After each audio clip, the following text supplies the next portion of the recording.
Man these shields, boys!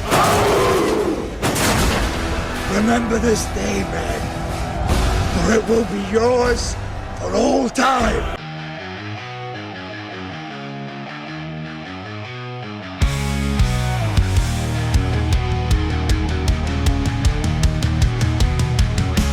Welcome to the night zone, hear the warriors speak. Life's the battlefield and we ain't feeling weak. From love to the game and the power we seek. Our voice is strong, breaking every peak. Talk of love and battle scars, everything that's real. From touchdown to sermon, you know the deal. Strength in every word we begin to reveal. Truth in every tale as our lives we unveil. Talk of love and battle scars, everything that's real. From touchdown to sermon, you know the deal. Strength in every word we begin to reveal. Truth in every tale as our lives we unveil. Protect and provide, we're knights in the fray. Nothing off limits, we got something to say. Life and love, fitness and fight all day. Guys Night Podcast, let's ride the wave.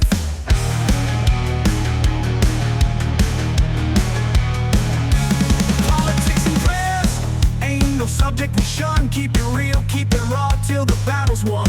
Fitness tips to faith, every topic under the sun. With honor and valor, every man's battle begun. Warriors with words, swords through the air. Every point sharp and every talk fair. Knights at the round table, come and pull up a chair. Join the brotherhood, words laid bare. Protect and provide, we're knights in the fray. Nothing off limits, we got something to say. Life and love, fitness and fight all day. Guys Night Podcast, let's ride the wave.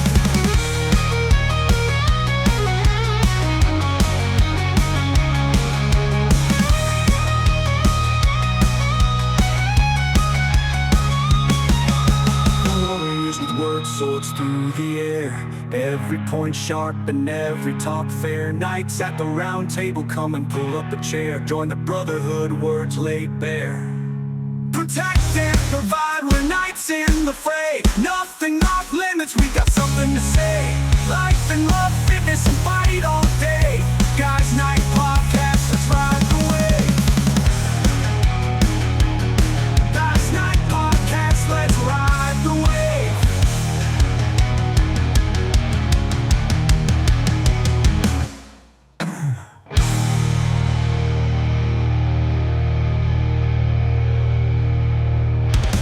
Let's get this thing started because we keep talking about all this cool shit and then none of it's going to make any sense when we just randomly bring it up. So, You could melt it in, right? yeah, I'd figure something out, or we'll just make shorts out of it. We'll figure it out. Greetings, everybody. Welcome to the Guys Night Podcast. This is episode 15. I can't believe we made it this far, but we are here. And tonight, I am excited to bring you Hans Luenger. Did I pronounce that correctly? That's great, man. Awesome. Hans, I met over the summer a couple of times while riding with a bunch of my buddies and my brother-in-law down in West Virginia. And Hans is the guy that you want to be on a trip with you. Let me just tell you. 1, the stories. 2, he's prepared for every scenario. And 3, just the nicest guy. So, Hans, appreciate you being here tonight, man. Thank you. Thanks, man. And then, obviously, David finishing up the end of the table. It's just the 3 of us this evening. So, welcome over, David. Rockin'. And just to clarify, you're not the Hans that fell off the building in Die Hard at the end, right? No, we were just watching that the other day, and my wife was laughing about that. Okay, just making sure. All right, so I wanted to have you on because, well, let's face it, I was sick during the holidays. I didn't really have an episode planned, and I was like, who is one of the most interesting people I know? And I would just happen to be, while I'm contemplating this, half asleep in my brother-in-law's house for Christmas, I'm like, I should have Hans on. He's like, you should definitely have Hans on. He'll do it. So, Hans, tell us a little about yourself. Let's just start it off with a little background on who you are, where you're from, and we can get into the good stuff. Well, I grew up here in Cleveland, Ohio, born in '65. A lot of crazy stuff has happened since then. But both my parents immigrated from Germany and had a sister and another brother that had passed away. I don't know, went through life like everybody else, I guess. Yeah. School, school wasn't bad. I was average. School, I hated school. Uh, they wanted to put me on Ritalin when it first started coming out. My mom, I actually went down to Cleveland State University, and they did some testing on me. My mom decided not to do it. Lucky you. Yeah, I would have been like You were one of the few. first early ones. I was Yeah. in the test program. They're like, no. So that worked out okay. Yeah. Yeah. uh, Went through school. Did not like school. Yeah. Did not like school at all. Did not like the book work and stuff. I wanted to be hands on, and I eventually, in 11th and 12th grade, I went to Max Hayes, which is a local vocational school here, and I went into diesel mechanics, and I ended up doing that for a few years, and ended up not liking it that much. Yeah. Just probably the places I worked, and Sure. back then there was no internet, there was nothing, there wasn't even pagers yet. Dude, it's so funny to think about that because, Yeah. like, you talk about like, oh, I had a couple of jobs. Like, back then was like looking in the newspaper to find a job listing and then go and actually have an interview in person, apply at the shop or whatever. And it's like, Making phone calls. yeah. And if you don't like it, like, what are you gonna do? Read the newspaper every day to check for job listings? It's not like you could just go to Indeed.com and throw your resume out there because. I know there's about a few thousand places looking for good diesel mechanics now, so you'd pretty much have the run of the mill. But I mean, having that experience as far as doing something you wanted, you got hands-on work. I mean, I'm sure that still solves problems for you today too. Oh yeah. I learned a lot. I learned a lot from my parents. Like growing up, my dad was an engineer, designed airplanes, and he did it in our backyard. So I was there all the time, like working on stuff, and it was fun. I learned a lot. I mean, I probably would not be the person I am today if it wasn't for all that. He built airplanes. He built one of the first fiberglass experimental airplanes in America with him and his friends. They were part of the EAA in Cleveland. Okay. My friend's, my dad's friend was the president. His name was Merritt Zimmerman. And they were at NASA all the time, and they would take me there. They would do tours of NASA, and man, that stuff was just so interesting to me, like space. Yeah. But I still wanted to go fast on the ground.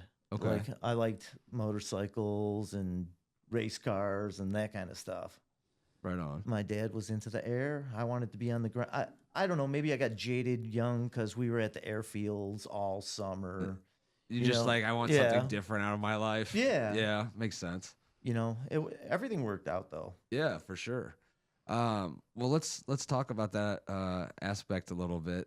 You went from helping your dad on planes, you did a little diesel mechanic, and then you said you wanted to be fast on the ground. So what was that process like? What happened next?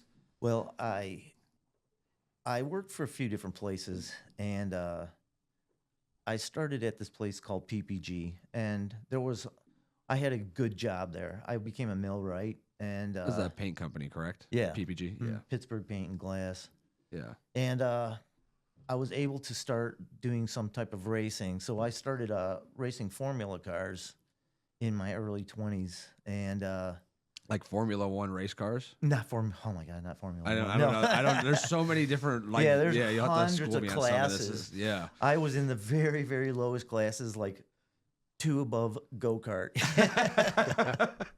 Okay. I was in a class called F440 back then, and it was basically a 440cc 2-stroke snowmobile motor in a 700-pound vehicle, and it would cruise, man. I got clocked at like 138 miles an hour down the back straight at Mid Ohio, Wow. and it was fun. Yeah.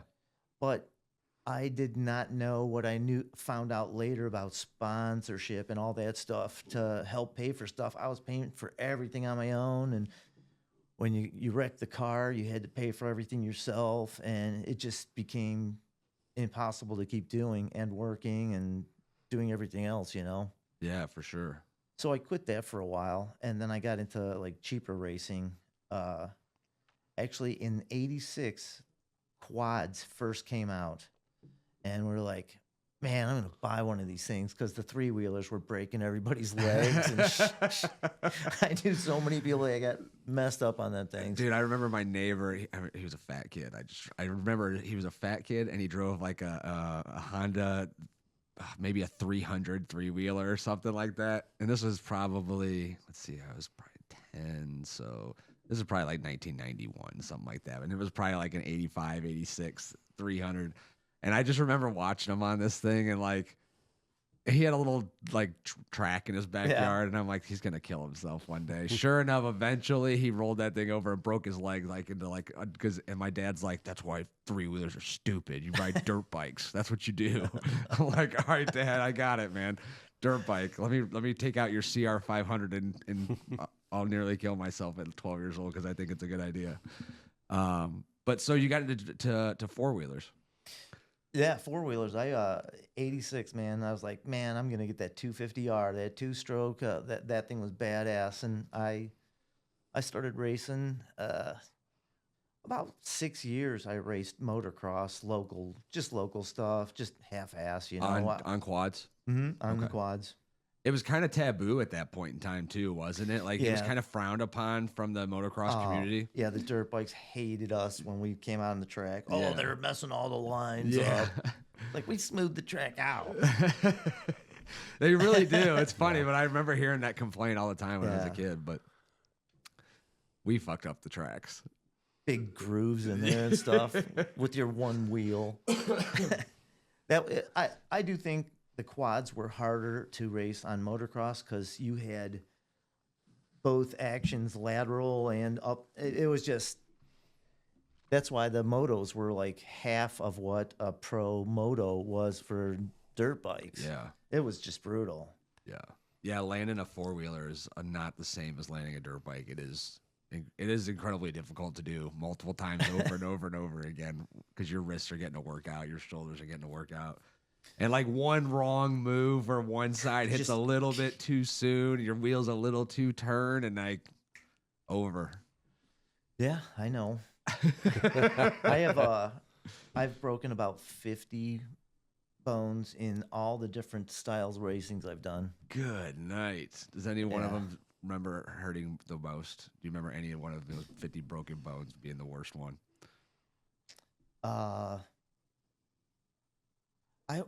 I would say maybe ribs. Ribs. Yeah, when I broke a lot of ribs on one side, and it affected my whole body. Yeah. You know, I couldn't walk barely. I've broken my legs 3 times. Shoulder, facial, my nose, jaw, cheekbone, Good night, man. fingers, arm. Yeah, you go hard. Yeah, and it's getting rough at my advanced age. Yeah, right. You just had a birthday. What are you, like 49 now? 60. 60. Congratulations, man. No, I'm 59. 59. It's close enough. Oh, because next year's Hans Palooza, right? That's right. I'm That's excited right. for Hans Palooza. I heard so much about it, and it's a year away. So that just tells you what kind of event that's going to be spooktacular.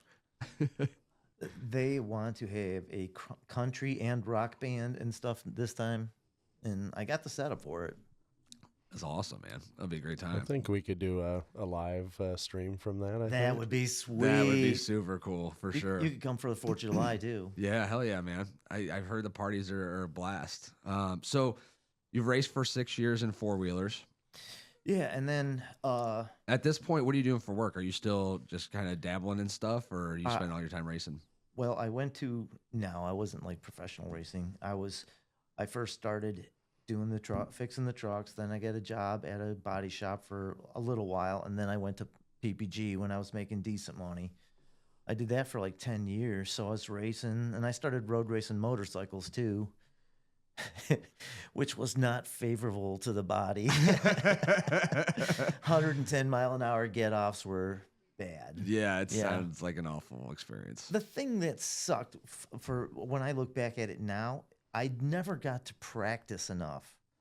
when I got on the track, I was pretty fast during the race, but Yeah. I didn't get to practice enough because I was always working. It wasn't like a professional thing. Right. And that's what sucked. That's why I got probably hurt more than normal Yeah. because I was trying harder and then I would make more mistakes. Yeah, and then you don't have a chance to make those mistakes in practice and then No. clean them up for the race day. You're doing them in the middle of the race. Yeah. And then obviously you're like, well, I'm not gonna just stop now. I got to keep going. Yeah. So yeah, I can understand that. And back then too, I mean, there wasn't a lot of places to go. I mean, I would imagine for practice, even like close to where you were at and things like that. No, road racing, like there was Nelson's Ledges. Yeah. And they started doing that later on. They had Wednesday night practices, and that was pretty fun, man. But I did get really messed up one Wednesday night. Yeah. Yeah, I was trying some new fuel I was racing an RS 125, like all Japanese sport, like race bike Okay. that I got from Japan. They weren't even in America, Oh wow. and it was fun. It was a 125 that only weighed 145 pounds Holy smokes. and put out 48 horse. Is that like one of those like 2-stroke 4-cylinder motors? No, it was a 2-stroke, but it was a single cylinder. Oh, okay. It was tiny. Watch the mic when yeah. I sorry. was almost too big to drive it. You know, I would have to stretch before I got on because I was like so cramped on it. like a pocket rocket. My hips would hurt. But yeah, I was trying some new fuel there on a Wednesday practice night, and I came into turn one about 110 miles an hour. My EGT was like perfect. I'm like, engine locked up right on the apex. Oh. I was doing like 110, and I got launched That. because I had slicks on it and stuff. Yeah. And I got launched, and I cracked the back of my skull. I broke my scapula, and I shattered my ankle. And then I drove myself home. And men I do. don't remember hardly any of the trip home. I only remember two things. I was at the light, and someone came running up and knocked on my window. Are you okay? You've been here for like 3 light cycles. I'm like Like "Yeah, half bro." unconscious, like I gotta go. Somebody's gonna give you a DUI for being fucked up. Yeah, the rest of the way I went home and I saw all these halos around cars, like all the lights and Yeah, stuff. just blurred out. Yeah, I didn't remember much after that. I got home and I remember being in the hospital the next day. Good night, man. That's brutal. Yeah, luckily my wife worked in a hospital at the time. Yeah. So you were married back then? No, we lived together and she worked for Kaiser Permanente. Okay. And if you lived for someone for so long, you could sign papers and they were your custodial or I don't know, Right, you know. yeah, I know what you- So that was cool. I got free health care. Oh, that's fucking really And cool. they didn't question it. Wow. The last healthcare I had, like, you are not allowed to race, you're not allowed to do this. So when I broke my leg the first time, I told them I fell down the stair, I tripped on my cat. Oh my God. That sounds so much better. Now, somewhere in America, somebody's not going to be allowed to have a cat because there's a record statistic that men over the age of 40 trip over cats and fall downstairs. So. Land on their motorcycle. Well, so at one point you created HMF. So are we getting into that point in the mid 80s, I'm assuming? Yeah, during like the racing and stuff, I was making a lot of my own parts. Like even in the 4-wheelers, I was making A-arms and all the stuff myself, and people were asking me to make it. I'd make it for a few people, but you know, didn't have the time. Right. I was working a regular job and stuff and trying to race myself. So then I started getting into the motorcycles, and more people were pushing me like, hey, make these parts, you know, because I was painting motorcycles. I was customizing them. I was doing fork kits. I was doing suspension stuff on them. And so I like, all right. Then I started with this company called Super Trap. I didn't have health insurance for 2 years. I got laid. Okay, back up a tiny bit. I got laid off out of PPG. Okay. And I took the buyout because I was young and stupid. I was like, screw these guys, you know. I can buy a lot with $10,000. Well, back then, Yeah. back then you could to a degree. I didn't think about the taxes they're taking out and all this stuff. And here I got $5,000. I'm like, crap. Yeah. And I just bought a house. So okay. Yeah. So I had to keep going. Yeah. It wasn't like a retirement plan. No. So I started. I started working for this company called Super Trap, and they made exhaust systems, and that's actually where I learned how to make exhaust systems. I kind of lied. My friend worked in sales there. And he goes, "Hey, you can weld and you can fabricate stuff. Like they need someone in R&D." I'm like, "All right, I'll give it a shot. I need healthcare again, you know, and haven't raced in a while. I need a job, settle back down." So I worked for them for like 2 years, and I learned how to make exhaust systems and stuff. And they were just run kind of poorly, and they're out of business now. But Sure. they had customers that were coming to me in R&D there. I was in research and development. They were like, "Hey, can you start your own exhaust company?" I'm like, I don't have any equipment or anything like that. I'm like, I can try, Yeah. you know. So the one company wrote me a letter, and I took that to the bank with my mortgage on my house, and I bought some equipment to Really? bend tubing. Yeah. When was this? This was like in 1998. 98. So, Yeah. I mean, while it seems like a while 97. ago, I mean, it was really only 26 years ago, and you took a letter from another company to the bank. What if Yeah. the letter is like, "Hey, this is a really good guy, and he can build stuff. It's really cool. You should give him money." They were like, "We don't normally do this, but You don't say. they gave me a loan, and I bought the tubing bender, Yeah. and that freaking thing. It was a rebuilt tubing bender, and the guy who rebuilt it was also just starting in company, and he fucked the thing all up, man. And so that almost put me under, and I almost Yeah. lost my house and everything. So I had to figure out how to fix this tubing bender. I wasn't a CNC mechanic. I mean, I did diesel and I was a millwright. So I started learning how to fix all this stuff too. I mean, Right. people say, "Oh, start your own business." You know, like you get into fixing like that kind of stuff. I mean, it became a real pain in the ass. Sure. And for 4 years, it was just a pain in the ass. I did stuff with just all motorcycles, four-wheel. I didn't do any four-wheeler stuff. And the guy that wrote me the letter that started, he actually got me started in business. He was his name was Araldo Faraci, and he was That's a name. an importer, or he brought Ducatis into the country, Oh, wow. and Okay. he distributed them in the country. He was like the big importer, exporter. Importer, I'd say. I don't know. Yeah, I can imagine he'd be an importer. Yeah, if he was here, he's an Yeah, importer. yeah, for sure. So he was Yeah.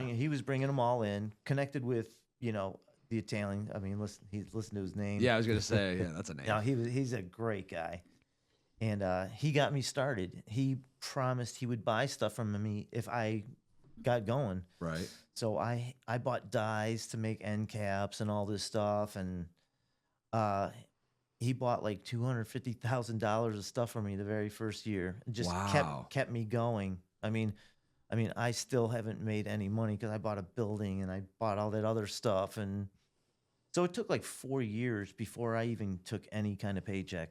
Wow. I lost everything. I mean, I sold every motorcycle, everything I had. My house was bare. Oh my gosh. Yeah, I sold everything. I had a van. That was it. That's crazy. Well, But were you happy at that point though? You were doing something that you it loved was doing, or freaking no? miserable. Miserable. Just fucking. I'm No, just working for I- somebody else. Yeah, I was working for my employees at Yeah, that point yeah. because I was paying all them because you're not gonna Right. work for someone for free. Right. So I had to pay them. How many people did you have working with you at that point? About 4 or 5. Okay. Yeah, and then we slowly progressed, and that's when I started getting into the four-wheelers again.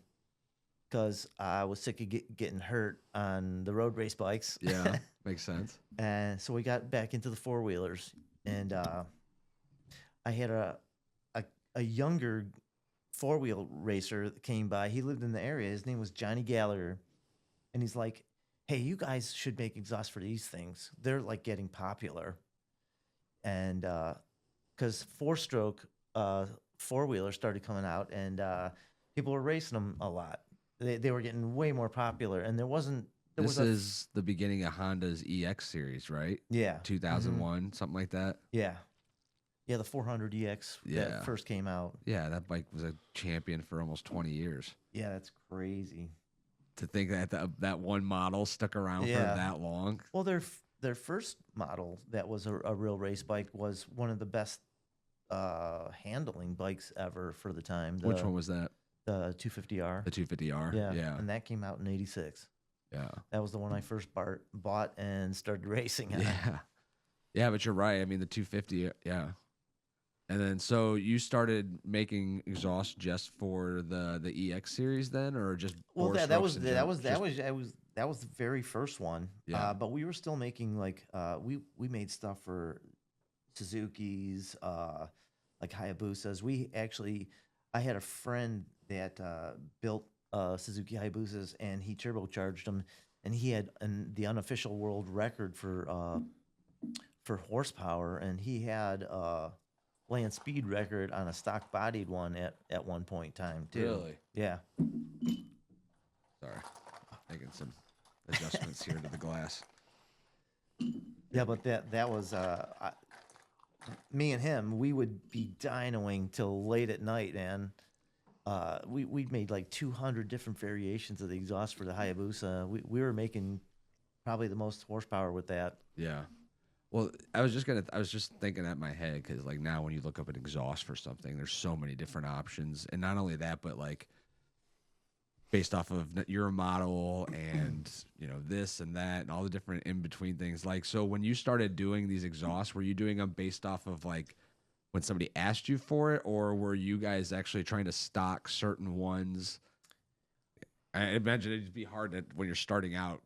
Yeah, when we were starting out, we were all into motorcycles and ATVs and stuff. So we had all the magazines and stuff. The internet was still just like not super crazy. I mean, you could, but we didn't know how to advertise. So we had little ads in the back of magazines that were like a quarter inch, Right. But we started learning about that, and we would research and see with the popular models. We would get industry magazines, and they would give numbers of how many models of this sold, how many models of this sold into the U.S. market and stuff. So we started with that kind of stuff, Right. like, hey, this one's popular. Let's and it seems like a lot of people are thinking about making accessories for it. Let's start making some stuff for it. And we got a lot of winners with that, and it helped escalate the business. I kept always reinvesting, and so we kept growing and growing, and we would buy another building and start like having other machines there or other processes there. Started my own powder coating company because we were powder coating lots of brackets, and we would have custom colored cans that matched everybody's bikes and stuff. Hell yeah, people love that shit. Yeah, it was. It was pretty crazy because they say, "What's the form of flattery? People copy you." Yeah. We seen people that I used to like look up to. They started copying us. It was like, oh, huh. Yeah, we're doing something right. Yeah. What bike was like the turning point in that business, do you feel? Like from what you were saying, like getting market stats on like what they're producing and what they're selling, but like what was the bike that you really felt like, oh shit, we've got some traction with this one?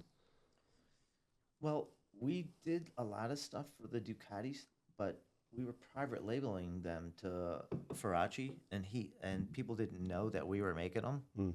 So that kind of sucked. I did that for 2 years, but it helped me learn and keep like learning the business and buying more machinery. But I think the Hayabusa gave us a good name because we had land speed records and stuff with friends and stuff, and And then when we started getting into the four-wheelers, I mean, it just started taking off model after model. I think we had more like utility models than anybody, because nobody was even like, oh, those things, they're just utility models. You know, they don't care. Nobody wants to. But no, there's farmers that want to race them things and stuff. There's like everybody wants to race something, you know. And they want it to sound good. Yeah. They want to go fast. They want to, whatever the case I'm might pretty be. sure you ask any man out there, would you like more horsepower and for it to sound more badass, or would you like to have it less horsepower and sound stock? Like, you know what the answer is. Yeah. Sound like a Tesla. Oh, sorry. Oh, no, wait, this is Guys Night podcast, not that. Yeah, not politically correct. And it's funny too, because when Austin told me that you'd worked or you owned HMF, he's like, he's the H in HMF. I was like, no fucking way. Like I was like, I hadn't heard that name in a while because I'd been away from the off-road scene. But like as a kid, like HMF was like the shit. Like when I was coming through high school. That's funny when you say like as a kid. Well, I mean, like 1999, 2000, 2001, when I was 17, 18 years old and still racing. But, you know, now you don't necessarily hear about it as much. Are you still involved with HMF at all? No, I sold it like 4 years ago. 4 years ago. I guess, how did that come about? And then how did that make you feel after? Because 4 years ago it would have been, what, 21 roughly? Yeah, it was like right after the horrible part of COVID. Yeah. And we made it through COVID, and we were power sports, so they actually made us essential. Nice. That's, I mean, I Everybody guess had you to kind do of, something. So, yeah. but it pissed the employees off, you know. So that made it harder for me. I had almost 50 employees at the time. Yeah. It just made it a pain in the ass because everybody got so, I don't know. Like they wanted to be home with their families like everybody else. Like, but we were allowed to work. yeah. But I wasn't giving them free money. They had to work for it, you know. Yeah. And like the government was giving them free money. Half the people didn't show up for work because they were getting money from the government. I swear that ruined so many people. Yeah. Yeah, it definitely did. Well, because, you know, it's like, it's funny because, like I said, I was sick last week. Like when I'm sick, like, yeah, it sucks. And I go to bed a little bit earlier and maybe I don't go to the gym or work out in the morning because I'm just dragging ass a little bit. But I still go to work. Yeah. Like, I mean, I got a sniffle. Like, I'll be okay. Like, I'll be dead tired by the end of the day because I'm running on fumes. You'll go there. You want to spread the fear. Yeah, I want everybody to get sick. Yeah. Everybody's getting sick. You We're gonna wanna feel fucking it. we're gonna suck this up and we're gonna fucking be stronger for it. But like I wouldn't think of not going to work. And No, never. now it's like, man, everybody's always looking for a reason not to go into work. I see it every day. Like, hey, anybody have anything offering working from home? I'll take less money. I'm like, oh man. I mean, don't get me wrong. There's some benefits to working from home now after I've put in my years and years of the hours and things like that. But it's crazy what that's done to our workforce. Oh, I know. When I worked at PPG, they had an incentive. If you did not show up late for 4 months, or like you were allowed to be like 6 minutes. They did the time clock and everything. You just squeak in. So if you weren't late 2 times in 4 months or miss a day, they'd give you a $150 triple E bond. Hell yeah. I made it 7 years straight without missing or ever. That's awesome. Yeah, that's hard to come by anymore. I really don't get sick all that much. As Yeah. long as I eat right and work out and stuff. But I can tell like I always get sick during Christmas because I eat like crap and I Yep. drink and I freaking don't work out as much. And I don't know, the bug's like, oh, he's vulnerable. Let's get him. Yeah, you're 100% right. Because, yeah, I feel like that first snoogle from Kodrowski's Bakery in Amherst was the decision that I made that was what got me sick the next day. Oh, a what? A snoogle. Dude. Is that a dog? Okay, they're world famous, first of all. So the fact that you guys don't know what a snoogle is and you live in Ohio is disappointing. I'm from LA. But if you look up Kodrowski's Bakery, it's in Amherst, Ohio. They're world famous for their snoogles. It's like a cream-filled donut thing. I can't even explain it. It's like Strudel. snoogle. It's like a mix between a strudel and I don't know what. A sausage. I don't know what the fuck it is. It's fucking delicious. Are I'll they tell you that. sponsoring us now? We're giving them a lot of time. They here, ought but- to. okay. They ought to. But anyhow, yeah. Once I ate that, like it was all downhill from there. I got sick like that afternoon. Oh well, science. It was tainted. No, the snoogles were fine. It was probably more to the fact that I ate unhealthy and I was punished for it. I also ate like 3 of them that afternoon. And, Oh, 3 of them, you say? yeah, it was just a long day. What Oh, are you gonna boy. do? All right, so yeah, I mean, I think COVID ruined a lot of businesses that were doing really well by tainting the employees with that time off and things like that. And It was our best year ever, though. Crazy. I mean, we made the most money ever, and I don't know. It was so crazy. how did it come across selling it? Did somebody come to you randomly, or did you? Yeah. Yeah, Yes. A local person. really. Mhm. Now, were they an enthusiast or business person? They were into cars and a business person. Yeah, well, that's Yeah. good. So is it still going strong?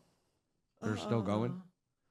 I don't know how they're doing. Yeah, fair enough. Can't really talk about it. Fair enough. No, I still have a 1-year no compete clause and all that kind of stuff. And Gotcha. So does that mean you're not able to open up another business that does anything similar for the most part? right. Yeah. But you get to have hobbies, huh?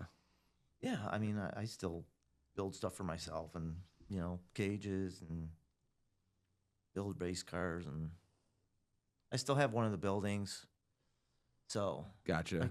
I keep going with my own stuff. Well, I want to get into some of the stuff that you've done on the side, but I know there's a really interesting part to your backstory about how you ended up in the United States and your family and what they all went through and stuff like that. So when I Googled you, just looking for some extra information other than from what I had known from meeting you and hearing the guys talk with you and stuff, is I found the beginning of your history at HMF, right? And it talked about how your parents were both was it pilots in the youth German army, Nazi army? No, my dad was in the Luftwaffe, The Luftwaffe. but he delivered mail and stuff. Yeah. He was super interested in airplanes. Yeah. And like when he came here, he was interested in airplanes. He actually he had an airplane shipped over from Germany. Like after he came to America, there was only 3 of them left in the entire world, and he had it shipped over in parts, and him and his friend reassembled it. It was a glider. Really? Mm-hmm. So, but going back to him being in the Luftwaffe, like he might have just delivered mail, but what was that like for him, and how much of that can you like talk about, like what he shared with you? Because I mean, obviously everybody hears of Nazi Germany world, they expect the worst, but like there was regular people that were serving in the military back then that were just they don't know what's going on all over the aspect. They're just told to get in a plane and fly here, and yeah, they know they're at war, but they don't know all the other aspects of it. But Oh yeah, my mom had so many crazy stories, and my dad, he had some stories too. Like one of his planes got shot down one time, and one of his personal, like he was in. No, he was flying, delivering mail. Oh, gotcha. For the Germans. Yeah. And We can say it's okay for the Nazis. Like it's so funny because we're always like, well, who's watching? Are they gonna think who gives a I fuck? know. Is I that mean, the other N word? Yeah. I I mean, I love it. I love talking. When I was so. a little kid, and I went to school in '65, and there was still like tents. When my parents came over, Yeah. when my parents came over, my dad got a rash of shit because he had a bad accent, but he was a fabulous electrician and mechanic. Mm-hmm. So they wanted him everywhere, but they hated him. Yeah, of course. So when I was a little kid, I was like, how does Hans tie his shoes? It's little Nazis. I'm like, and, I caught shit all the time. Of course. How was that? Like, do you have? I mean, you have a sense of humor now, obviously, because it's decades later. But how about at the time? I mean, it wasn't that bad because my parents were really super strict, and that wasn't shit, you know. Yeah. So I'm like, well, yeah, whatever. I ended up like later on, like I transferred from. I was in the middle of like busing, and I don't know if you know that what happened here with desegregation, they called it. Yeah. They were shipping all the white people to the east side and all the black people to the west side. I just heard somebody tell. Didn't somebody just talk about that the other day? Well, I was in the very middle of it, Okay. the very start, and they wanted to ship us to the east side, and I was 11 years old. I weighed like 130 pounds. I didn't want to go all the way to the east side, and I Right. was like scared. So the desegregation was just a giant waste of money and time. Of course, almost anything is that the government runs. It was Ray actually that was telling us about that. Yeah. Ray was part of that busing, and Yep. he's like, "Yeah, my mom couldn't afford to bus or couldn't afford something. She didn't want me to bus all there. So yeah, that's what it was. It was Yep. Ray. But all right, so yeah, God, that'd be an interesting part of your life. I can only imagine. Yeah, well, my parents had to come to Canada first, so because they had to learn. Back then, you couldn't just like jump the border and come in and be given all this shit. They had to go over to Canada for 2 years. They learned all our history, how to speak English and everything. They came here and take tests. I have their documentation. I should show people. Like it's like 2 paragraphs. It has their picture on it, and it's like 2 paragraphs. And like in the middle of the one paragraph, it says, you cannot accept any social help for 2 years. Really? Yeah, they weren't giving you nothing. Right. And if you accepted something, they could send you back to the country where you came from, it said on there. Wow. Dude, that's interesting. But Yeah. I mean, that's a great way to look at it. Like if you're gonna come to America, you're gonna do the American dream, which is to work hard and achieve things. Like, Yeah. you get no social help for nothing. It's virtually that way for all the other 192 countries on the planet, Yeah. like with the exception of those that want American dollars. But like, we couldn't just up and decide, oh, next week let's go be Canadians. Like, Right. you need to prove financial readiness for the move. I think for like 2 years before you can even apply for. And you had to have a sponsor. and Yeah. you have to have a sponsor. Yeah. Dude, that's tough. You gotta Whereas here, it's come on over. Well, you need some yeah. money. You haven't eaten? Oh, no problem. You don't even have a cell phone? Oh, we'll give you that too. Don't worry. No, but we had to buy it. And we had horrible health care and stuff, you know. Yeah, of But we course. had to pay for it. I was paying for health care last year, and it was $3,200 a month for my family. Yeah, dude, paying for your private health care is insane. That's the Affordable Health Care Act? Yeah. Well, it's because you have a job. You have to not work in order for it to be affordable. That's crazy. Yeah. So what year was it that your folks came over here? In the early 50s. Okay. And Holy smokes. So right after World War II. Mm, That had to be insane. yeah. I can only imagine like the scrutiny that they went through. And also not only that, but I mean, even while they're in Canada and everything along the way, like one, they have to have a completely different mindset almost, I would imagine. Like instead of They're coming to a place.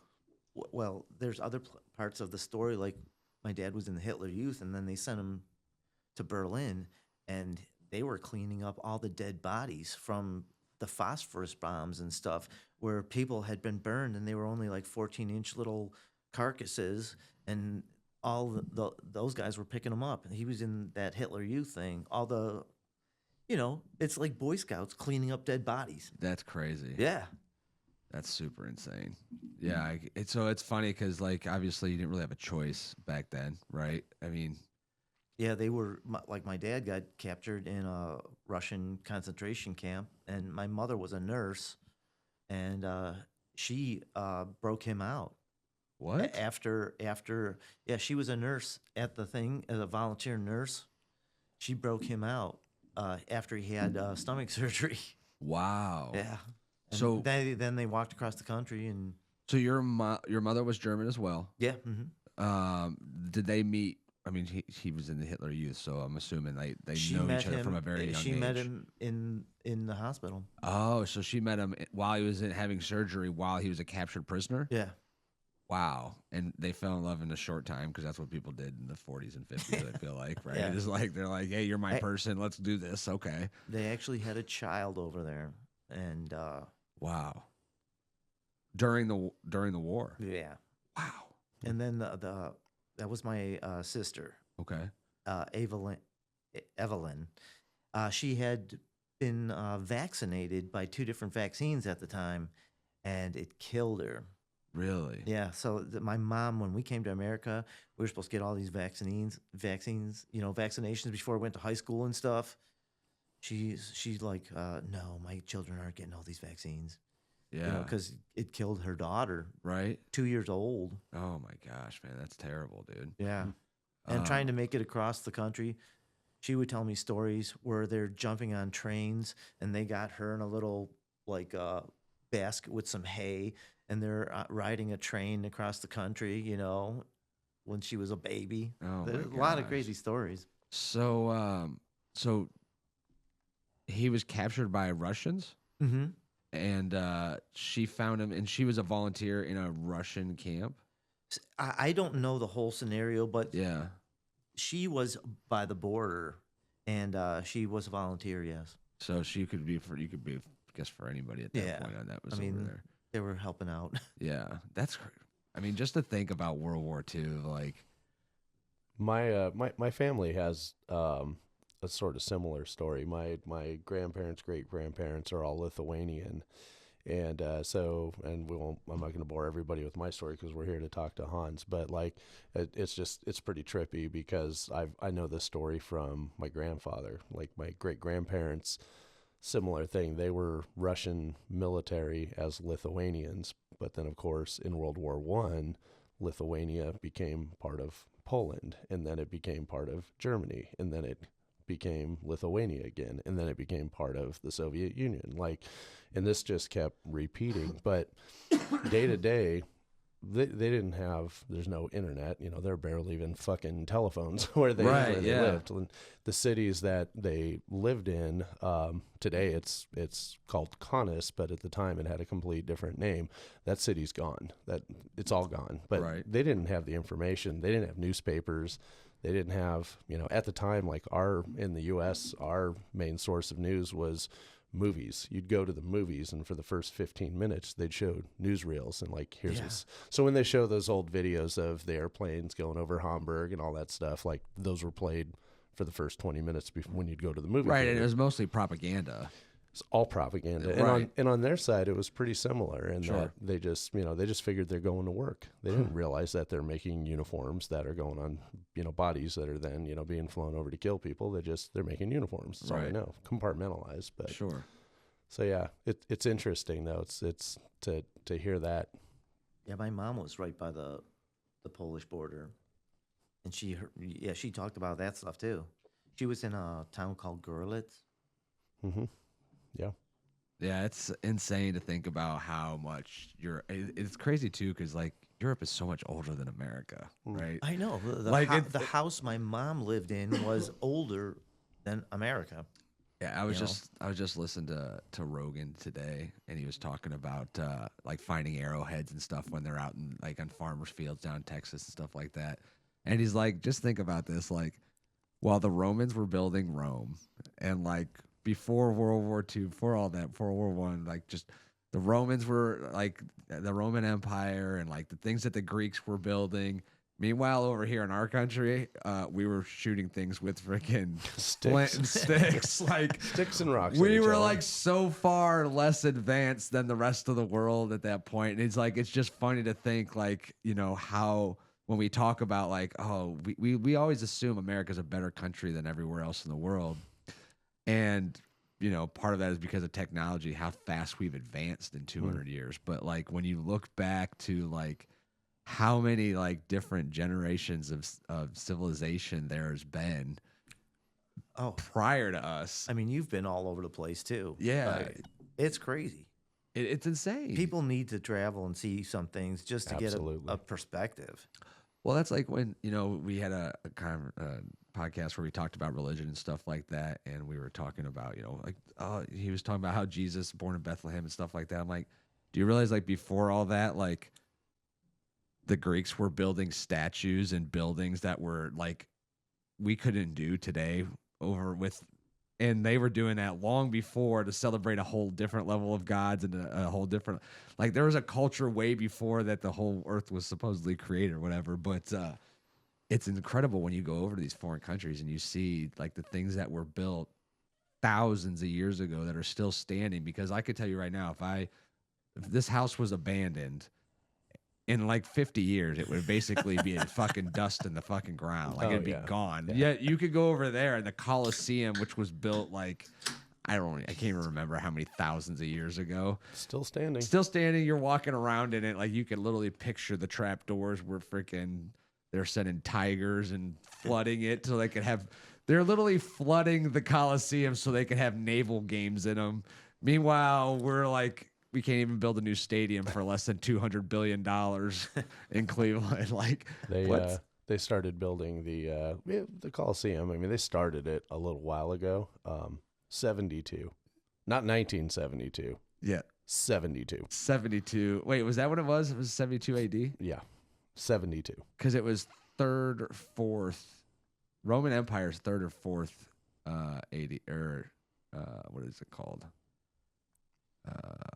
I'm trying to how they dictate time back then. It wasn't like the same. It might have been 3 or 4 AD.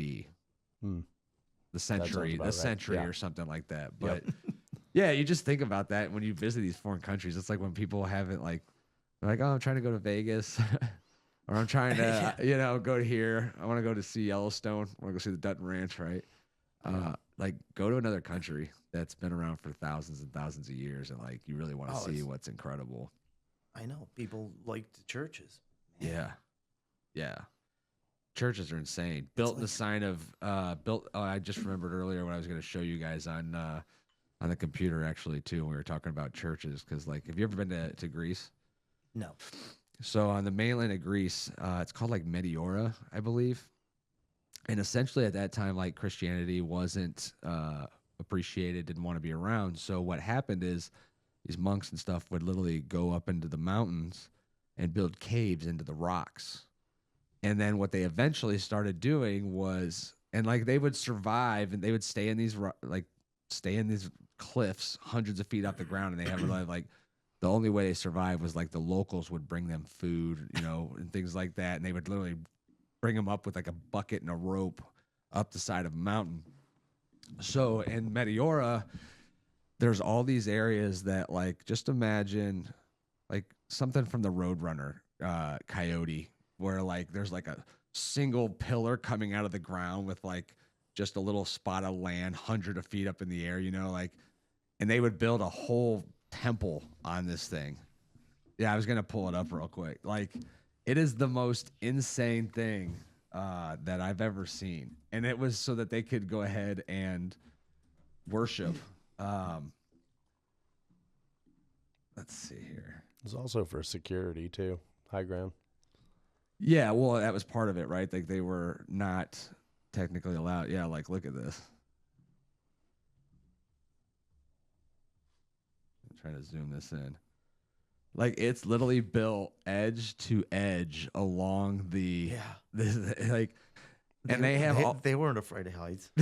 Definitely not. Jesus. They filmed one of my favorite James Bond movies, For Your Eyes Only, was filmed there. Oh, was it really? That was the layer at the end of the movie. Yeah, look at that. Why are you not letting me zoom in, computer? This is why I need a Jamie. Can our Jamie be a chick? Oh, no, wait, no, guys. That would defeat the whole purpose. Right. But yeah, this is like the inside of these places. Oh, yeah. And they're all built by hand, like carved out of rock. Like, it is just the most insane thing. And you're like, people built that. And they didn't need billions of dollars to do it, yet we can't build a house for less than $500,000 anymore. Like, it's just insane that how their technology and their ability was more in the hand versus, the technology. Yeah, and we look at that now. We're like, okay, well, we need a fleet of helicopters first of all, because we're not carrying that shit up there. They didn't have helicopters back then. No, none of that. Yeah, you're right. Like, that's like if you go to Hawaii and you go on like the backside of Maui where you really should not drive unless you're very prepared. The road to Hana. No, the other side. Oh, the backside of that. Oh, I've done that. So yeah. like the road to Hana is where they advertise, and that's where all the tourists go because they think it's like this have to crazy stop. drive, and it's pretty intense. Like, but you could see, like, if you're like going to back there, like it's one lane, but you could see the other side of the mountain, right? So you know when someone's coming the other way, and you just stop, wait for them, and go. It's tight. The other way, however, is only about 13, 14 miles, if I remember. But for some reason, it was like, it'll take you 3 hours to get to the airport if you go this way. And I was like, well, that doesn't make sense. It's only 14 extra miles. I found out quickly it was the most intense drive. Like our friends that were with us were like in the back seat with their head shoved into the, because they couldn't even look. Like there was times where we'd be driving and the road was washed out. And like I'm on a Jeep Wrangler. Two of the wheels are like on the mountain and the other ones are like dangling off and like the road's washed away. So like there'd be times only 3 wheels were on the ground. And then like if somebody was coming, you had no clue. So like you'd have to honk as you were coming around the outside of the mountain to like go, oh, it was insane. And I was like, okay, this is why they don't advertise this one. Like they don't want the tourists to go this way. I remember it was an hour and a half and we were only halfway there to the end of this thing, and like there's like we gotta keep going. there's like a little shop, a little gift shop there, but there's all these fucking billions of dollars in housing up there. Like I mean, and I was like, so we stopped at this little gift shop they have there. It's like a rest stop, so you can get your wits back. And I was like, how do they get stuff up there? Like helicopters, like they fly everything in to build those houses. Like those are for the rich of the rich of the rich. And I was like, that makes a lot of sense because I could not imagine trying to drive any kind of semi truck back here. That would never happen. She's like, oh no, the road would give way.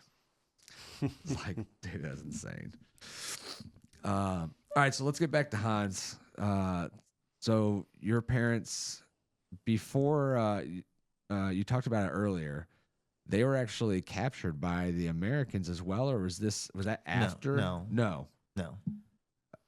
I thought you were telling me a story earlier. They were captured. No. Oh, I misunderstood that. I'm sorry. No, they broke from the Russians. Okay. And then they ran across the country. Okay. Across Germany. Mm-hmm. Gotcha. But didn't they? You were telling us earlier the story grenade something. Oh,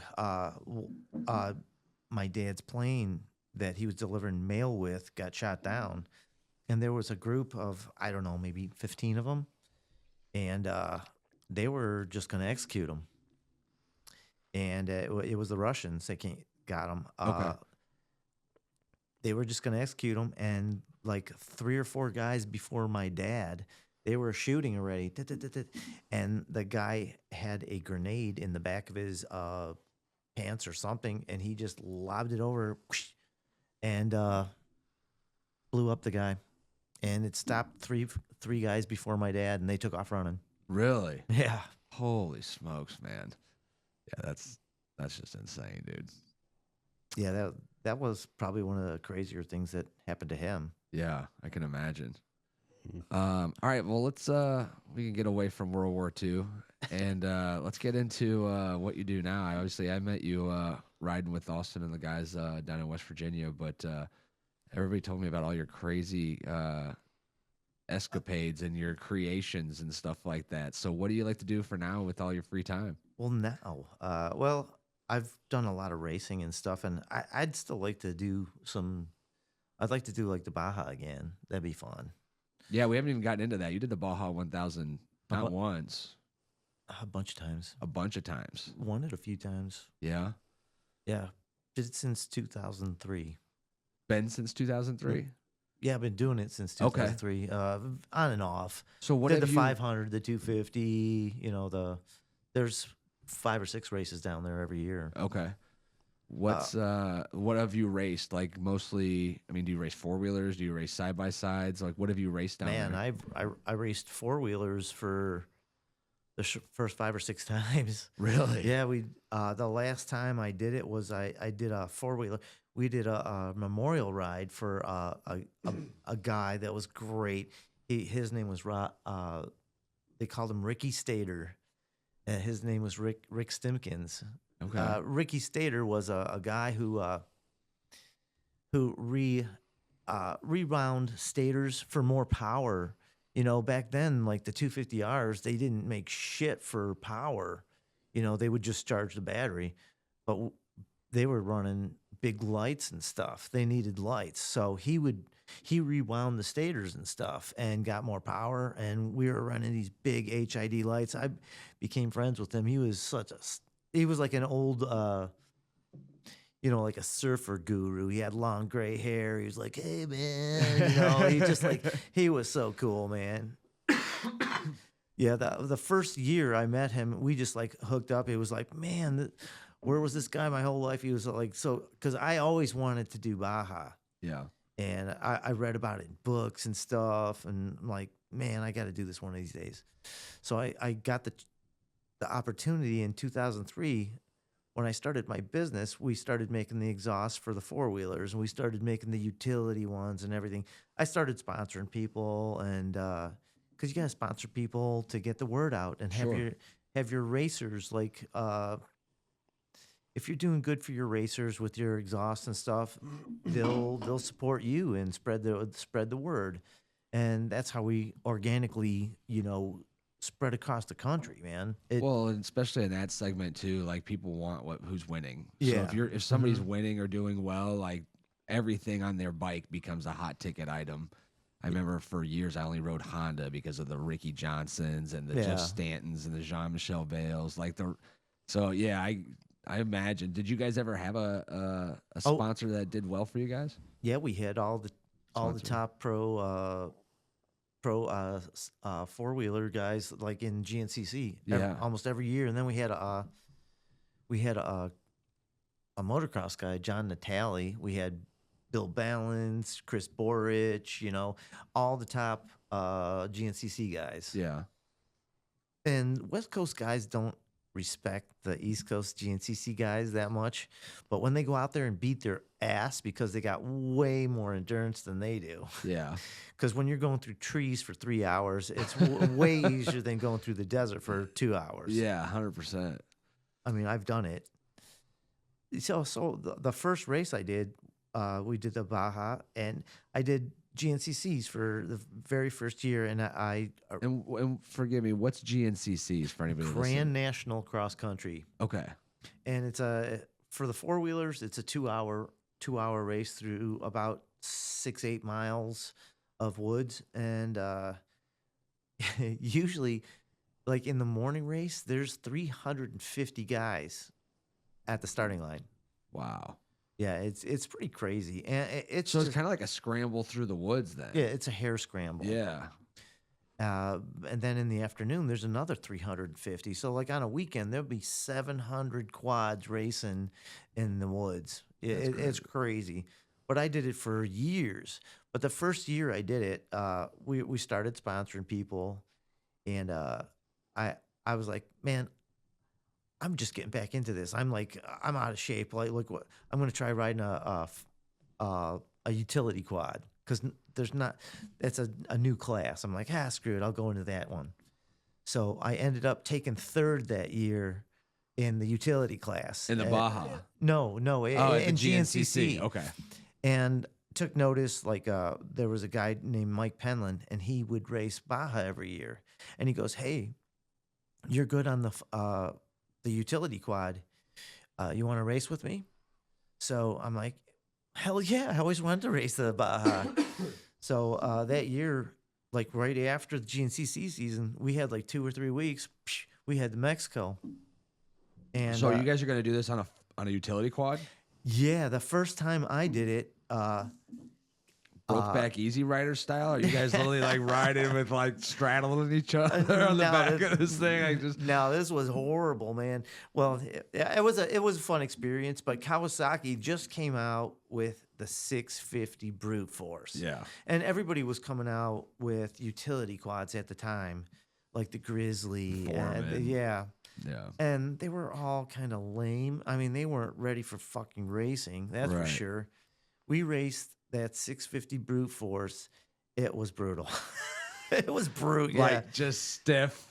No, it's just not built very strong. You had to be very gentle with it. Gotcha. And then you got dudes like Scott Kilby. He's 6'4", at 240 pounds. and he's a monster utility rider. He could beat the shit out of the thing, you know. I'm like, you gotta like stay calm. So, the first time we did the Baja was in 2003, and Kawasaki gave us like 2 or 3 of these things to build them and try them out. Wow. And we ended up doing pretty good. We were winning like 3/4 of the way into the race, but then it blew up. And the bad thing was, well, we had like four riders, and the dude that got on after me, I'm like, hey, it's starting to use oil. There's something going on here. You got to really be careful and check it, and don't like go super crazy with it. And boom, he takes off. And we were supposed to switch these backpacks. The backpacks had a SATCOM phone in it. And of course, he didn't listen to me. He blew that thing up like 45 minutes down the road. And he was on the other side of the mountain range. So we didn't know. So we drive all the way around the mountain range. It took like 3 or 4 hours. We're waiting for him on the other side to switch drivers to another dude. Yeah. And he never shows up. And we're calling. So you could, there's a thing called like the weatherman, and you could call him, and he's a transponder, and he sends messages back and forth to the peninsula because regular radios don't work. Gotcha. You know, you can only go like maybe 15 miles line of sight, and there's mountain ranges. So he's up in Diablo Mountain with a repeater, and you can send him messages, and he'll send them to the other side. And we're like, we're missing this guy. Oh yeah, he's broken down. like 7 hours ago. Right? You're fucking kidding me. So we head all the way back, and I was the last one to ride. I still have my racing clothes and my boots on, and I'm driving a chase truck. Oh my gosh. I haven't slept in 30 hours, and we're going to the other side of the mountain, and I'm driving these passes, and I almost flew off a cliff like 800 feet, you know? Oh my I'm like, God. man, you got to drive. I'm falling asleep. Dude, that's insane. Yeah,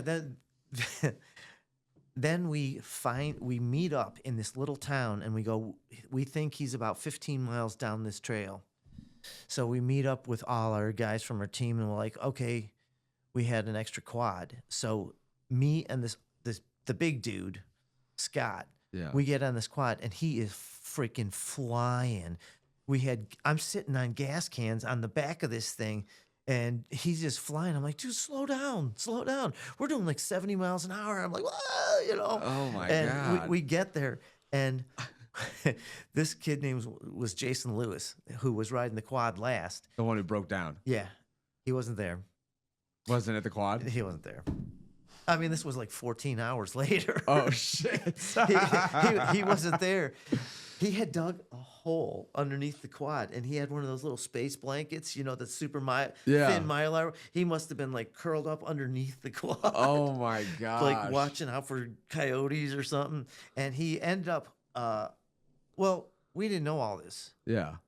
We didn't see him for 3 days. Oh shit. His- You're like, he's out wandering the desert. His fucking dad's calling us. Where is he? Dude, I don't know. He wasn't with the quad, you know. I'm going to fucking kill you guys. He's going crazy. I mean, we're barely getting messages in Mexico back then, 2003. Oh my god, yeah, definitely. So we find the quad, me and this Scott dude, and all we got is a ratchet strap. You know, they're 8 feet long. And Scott is on the move again. When we find the quad, it's dead. The back cylinder blew out. So I'm on the quad in the back, and he's on the quad in the front. We're going like 50, 60 miles an hour. Oh my god. And I'm only 8 feet from him. I'm getting shot with rocks. It breaks all the glass on the front of the quad. You know, the HID lights. It Yeah. shatters them. And I'm falling asleep. Oh my god. I haven't slept in 36 hours. Now we find the quad, and I'm going down a long straightaway. I fall asleep and fall off. And he keeps going. And the quad finally crashes. Oh my gosh, dude. That's intense, man. Yeah. And we got back to this little town where all the other team was. We got back. I was completely white with dust. And Scott was just laughing. Yeah, because he was the one on the quad that was still going. But Yeah. when me and Scott found his quad in the desert, we had both not slept for a long time. We were just laughing and stuff. We started a fire in a bush and stuff. Oh my gosh, dude. Yeah, it was crazy. That was your first time at Baja? Yeah, 2003. Oh, and Uh-oh. that wasn't even my stint riding. What do you mean? I was the second rider. Scott rode it. He rode it to like 133 miles, and then I got on.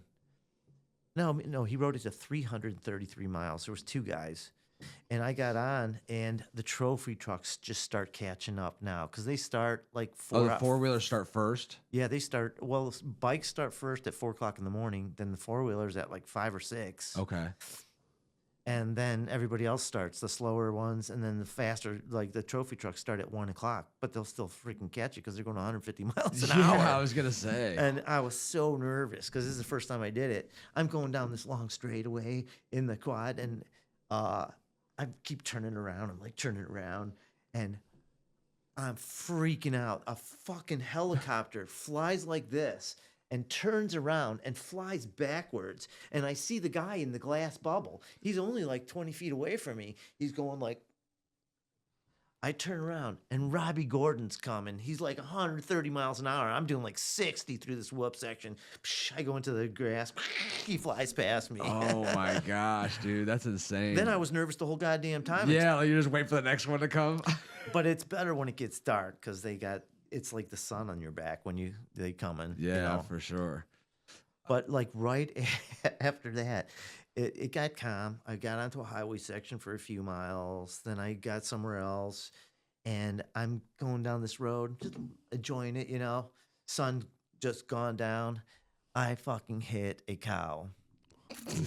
A steer. Well, it was a big white like Brahma bull kind of thing, and it was over here, and the baby ran across, and I tagged it in its ass, and it threw me off the quad. I thought I broke my shoulder. I'm like, screw, God damn it, it's over. Yeah. So I got my composure, and I was like, it's loosening up, okay.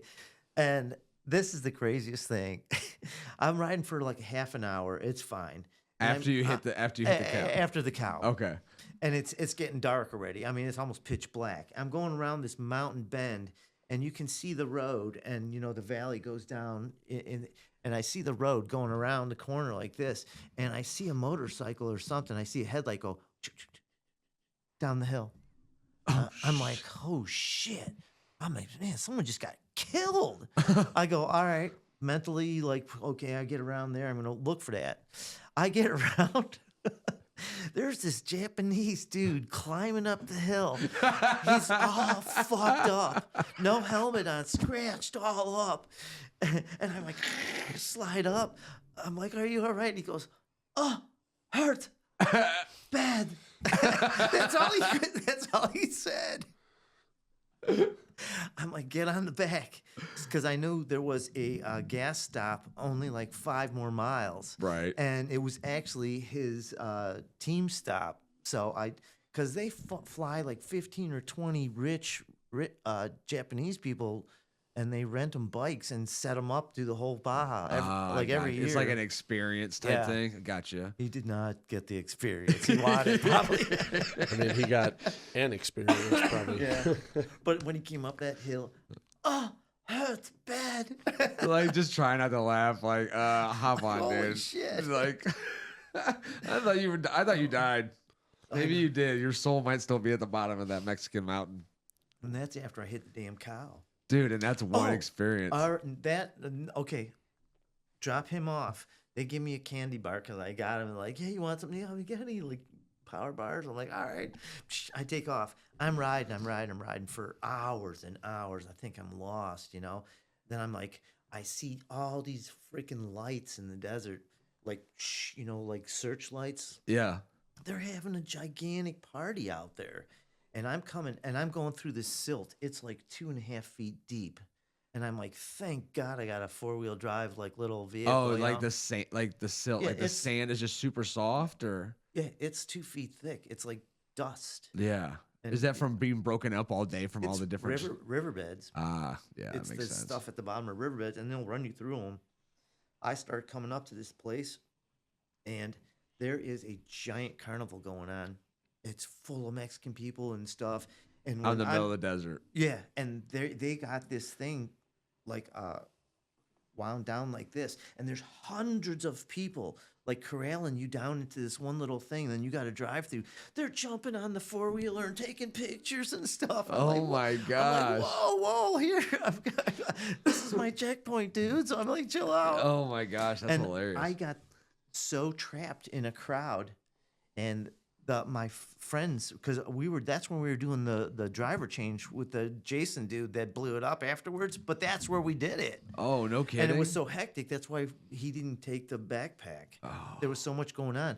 We were trapped in this crowd with the 4-wheeler, and I'm like, hey, could you move that car? These people picked up a car and moved it, and we drove through there to go to our pit. Oh my I mean, that's gosh, crazy. dude. They could squish you. I mean, there's so many of them. Oh my god. It's like when you think of crowd mentality, but they were all wanting fun, you know? So is this a Baja 1000? Is that so? I can't That even was at imagine doing that on a 4-wheeler. That was at like 600 miles. So are you guys in a truck most of the time when you're like not racing? When you're not on the 4-wheeler then? Or, You go to your checkpoints, you do leapfrog, you know, when you're doing a one, they do it in different ways. Like on a 1000, when they do a loop, they'll do 500 miles down and 500 miles back. okay. And then the next year, they'll go straight down, Oh. which is logistically sucky. Yeah. Because you can't prepare for it as well. Well, you Well, it's can, 1,000 but- miles. Yeah. And you got to go all the way down to the bottom and then drive all the way back up when you're done. Yeah, that's the worst part. Yeah. So this is just your first experience. So you guys don't place that year, obviously. You guys missing for No, 3 days. yeah, How did you no. find it? So you're just sitting in a hotel. No, like- this was crazy as shit. We got a rent. We did not even have a hotel. Well, we got back into California, and we just stopped on the side of the road and got a random hotel because we were so fucking tired. He comes to the door and knocks, and he goes, "Where you guys been?" Shut I'm like, the fuck "Holy up. shit!" Are you serious? Yeah, 3 days later, and we're all the way in back in America. And Oh my gosh, dude. That's insane. he hooked up with this team. He had so much fun. He went all the way down to the bottom. We never made it to the bottom. He made it all the way down to Cabo and partied for a Excuse whole me. day. He just had a hell of an Yeah. experience. He's like, oh yeah. He blew it up and screwed it up for us, and then Yeah, then he partied. No, that's a hell of a trip. So now, and that was only one. yeah, I was gonna say that's the first time you did it. How many times did you do it before you actually placed or did anything? The Because you next won time. it. The next time you won, right? Yeah, in 2005, we won it on a 250R. That was a whole A nother. 250R four-wheeler. We refurbished it. It was a 86 250R, and we raced it in 2005. What made you guys want to race a 250R? It wasn't my idea. No, this was a shitty. I met these guys when I did it. I mean, because this is a 20-year-old four-wheeler at this point. just wait. Okay. I met these guys when I did the first race. So 2 years earlier in 2003, and they raced GNCCs. They were from Georgia. Okay. They were a bunch of nice guys. But they also hooked up with this Ricky Stater guy, which was like a jump point. He would let people stay there. He had his company, and he had a big pole barn and stuff and a lot of land. And he was in Ramona, and it was only a few hours from the border. So we would stay there. And I was the first person to get there when we were going to race the 250R. And I'm like, Ricky, hey, where's the bike, man? I want to see this thing and check it out. He goes, that's it. I go, where? I go, where? He goes, right there. I go, that's a frame. He goes, yeah, you got to put it together before this weekend. I'm like, you're fucking kidding me. And I What? was the first person there. I had to make a gas tank for it. I made a gigantic 6-gallon 2-stroke gas tank for it and stuff. It was a two. Yeah, that was right. It's a two-stroke. Yeah. Oh, why would you And- ever want a two-stroke? Plus, we were going from 1,000, 100 feet up to about 1,400. Yeah. So I mean, 14,000. Yeah. 14,000. Yeah. That two-stroke's gonna suck. Do you have to like adjust carbs? Like, It was okay. It was okay. Made it, yeah. it's okay. But I put it together, and then I was the third person on it. Like at 3. That was another story. That's when I can add all these other stories. Yeah. Go ahead. If that's okay. This is you. Yeah. What's his name? From the who married. Oh my God, I'm sorry. It's okay. What's his name? Not Orange County Choppers. The other dude. The car Jesse one? James. Jesse Yes, James. yeah, I'm sorry. okay. I'm sorry. That's okay. I've been hitting the head a lot of times, so I've had like 13 fucking concussions. Names are really bad for some reason. I don't know why. That's all right. But Jesse James, his wife at the time, what was his wife's name? With the hot. The blonde one? No, the hot. Was it Sandra Bullock So that he was married Sandra to? Bullock. Yeah. Oh, he was married to Bullock? Yeah, Really? yeah. Okay. I was at my place where I'm supposed to switch. And I'm waiting there, and there's Sandra Bullock. She's got a 3-legged, like, I don't know, it was a little dog, a little chihuahua or something, a 3-legged chihuahua. And I'm like, hey, can I take a picture with you and stuff? He's like, you can take a picture of the dog, but I can't be in it. I'm like, why? He goes, I don't want to be in any pictures. I'm like, all right. She was really nice, but Yeah. I'm like, okay. Whatever. It is what it is. But that was one of the little things. I waited there till 9:30 at night. It got down to 28 fucking degrees. This is waiting for your Yeah, leg. I'm going to get on Yeah. this 2-stroke freaking 250R at 28 degrees. Oh my gosh, dude. So I'm sitting in the car with the heater on, and here comes this dude. He comes riding up.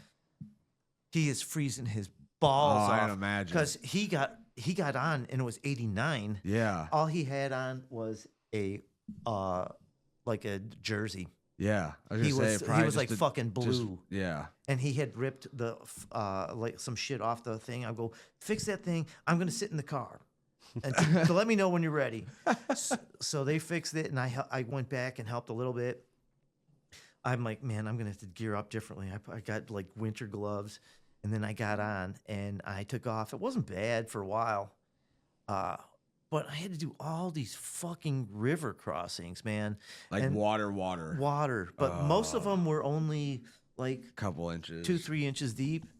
I got to like the 5th one, and I'm like, I'm looking in the water. I got my headlights pointing down, and I'm like, hey, it doesn't look that bad. I got in, and whoa, the fucking thing went down. Oh my gosh. I jumped off the back, and I picked up the push bar, and I was in water up to my belly button. Oh my gosh. And I picked up the back end so it wouldn't suck water in. Yeah. And out of no fucking where, a grappling hook hooks onto the front of the 4-wheel, and these 2 little kids pull me out of the river. What? Yeah, it's fucking like this is like 2:00 in the morning. That's hilarious. These kids were maybe 7 and 8 years old. They were little fucking kids Just out there with with freaking. a grappling hook. That's nuts. They pulled me up, and I'm like, "Thanks, guys."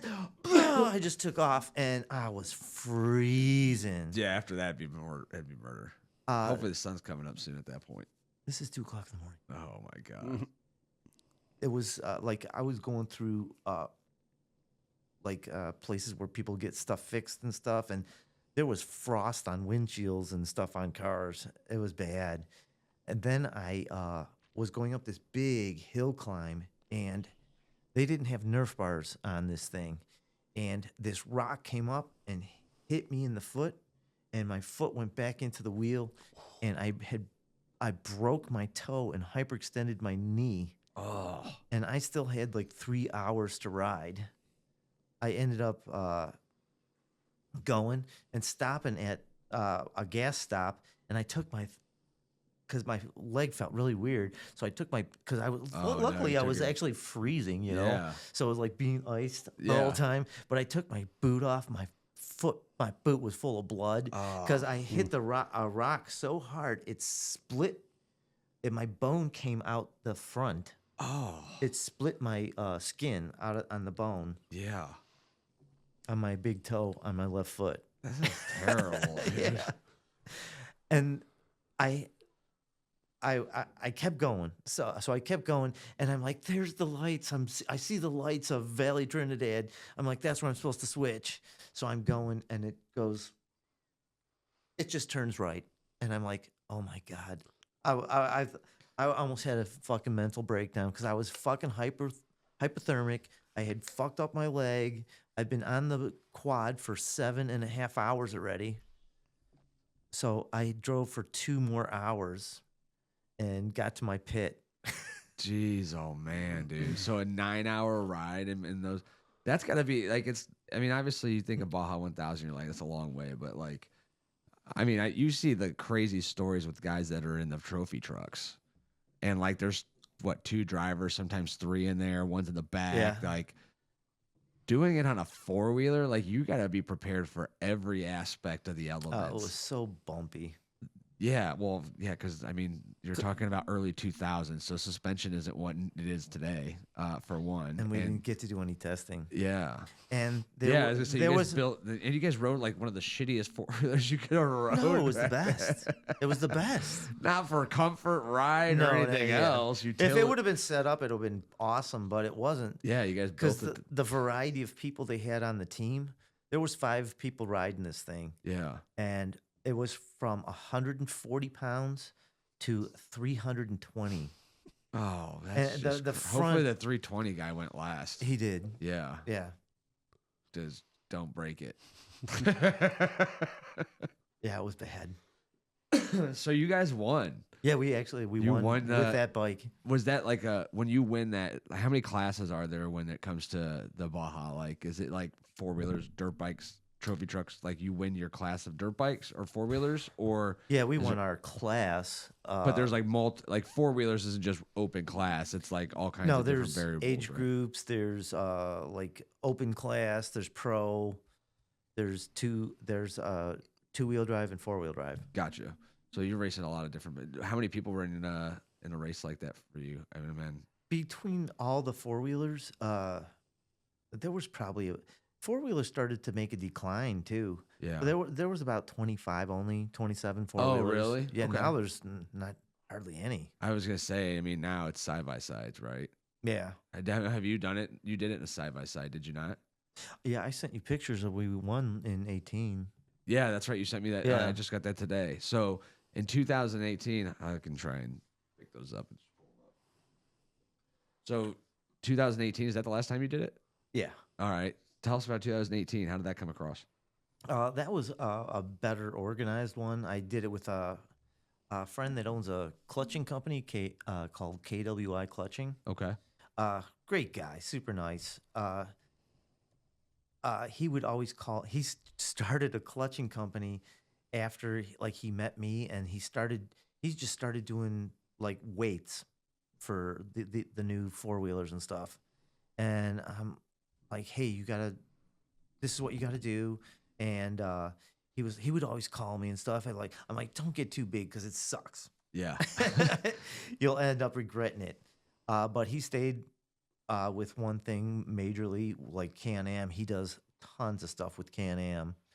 He also does Polaris, but great guy. He built a 4-wheeler. I mean, a Can-Am side-by-side. He took a 2-seater and cut it in half and made it a 4-seater. And Wait, hold on. Cut the Can-Am 4-seat side by side. He in bought half? he bought an X3 and was just driving around for fun. He goes, I want to race the Baja. But then he ended up cutting this thing in half and adding like 14 inches to the middle of it. The vehicle looked crazy, man. They called it the flying pickle. Okay. Because it had like a giant cactus on the hood. I mean, on the roof and stuff. But it was bulletproof, man. I couldn't believe it. It was the heaviest side by side I think I've ever been in. It was like 4,200 pounds. Oh my gosh, that's heavier than a lot of The half-ton whole trucks on the the, road. the thing was a rolling fuel tank. We did the 1,000 and only had to stop once for fuel. It Wow. had a like 57-gallon tank in it. Yeah, that's It insane. was crazy. Um, But I ended up driving that thing. I got in at 9:30 at night, and we drove all the way till the morning. We drove 10 and a half hours. And it was, we drove in crazy situations, man. Like my friend was Jason. He was my co-driver. He ended up falling asleep and stuff. We were freezing. We got on the top of Diablo Mountain. It was 22 degrees. wow. Yeah, it sucked. And then we got to another area. So you guys don't have heat in this thing? It doesn't even have windshield. It's an open race vehicle. And you're going 80 miles an hour. Yeah, I guess no windshield at 80 miles an hour. That seems No. like a death wish. Ah, cold. Yeah. And Especially when people are throwing shit at you. yeah. People shoot at you, throw stuff at you. Well, that's what I was gonna say. So we've talked about like the idea of like the Baja and how insane it is, but like we're not even talking about the fact like out there people die. Like they drive off cliffs, they disappear into the middle of nowhere. I mean, I'm sure it's Mexico. Yeah. What's the craziest thing you've seen or heard happening to somebody while out on one of these Baja races? Well, like when we were pre-running the very first time, there's a South and North Mexico, and when you cross the border, you have to have paperwork and like other things. Like Yeah. they want money. Yeah. Yeah. You get to these border crossings, and there's like flaming pots, going down to this little. They funnel you in, and it's like pitch black. And there's all these young dudes, all dressed in full black garb with ARs and stuff, and you're like, "Are we gonna die here?" What? No, it's okay. It's okay. We get to the thing, got our paperwork, and they're like, "Do you have $5?" I only got a 10. They're like, "We want 5." I go, "Well, here, this is for the guy next behind me." Then, it makes you nervous. Yeah, It does. for sure. And you never know. You've heard stories where people end up in the bottom of a well, and Yeah, I can imagine.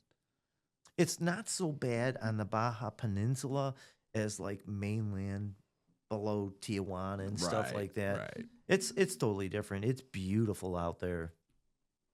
Yeah, so I mean, obviously you went on a run where you did this like 13 or 14 years. Yeah. What was the most difficult one? Was it the first one? Yeah, the first one. No, actually, the second one that I rode the 250R in. Okay. It, it was crazy. I almost didn't go because my wife was pregnant Okay. and she was gonna have the baby, and everybody's calling me like, "Hey, did you have the baby yet? Have the baby yet?" 6 days before the race, she had the baby, and she was like, "Yeah, go ahead, go." This is our first baby, whatever. You go ahead, race, get killed, she wasn't too bad. Oh my God, that's hilarious. Luckily, our first child was great. She slept good, everything, Yeah, Yeah. made up for it. Yeah. But man, I was like, when I saw the lights of that one town after I had messed up my leg and I was frozen and hypothermic, I was like, "Oh my God, I gotta make it back to see my baby." Oh my gosh, like I've only seen it for like 4 days.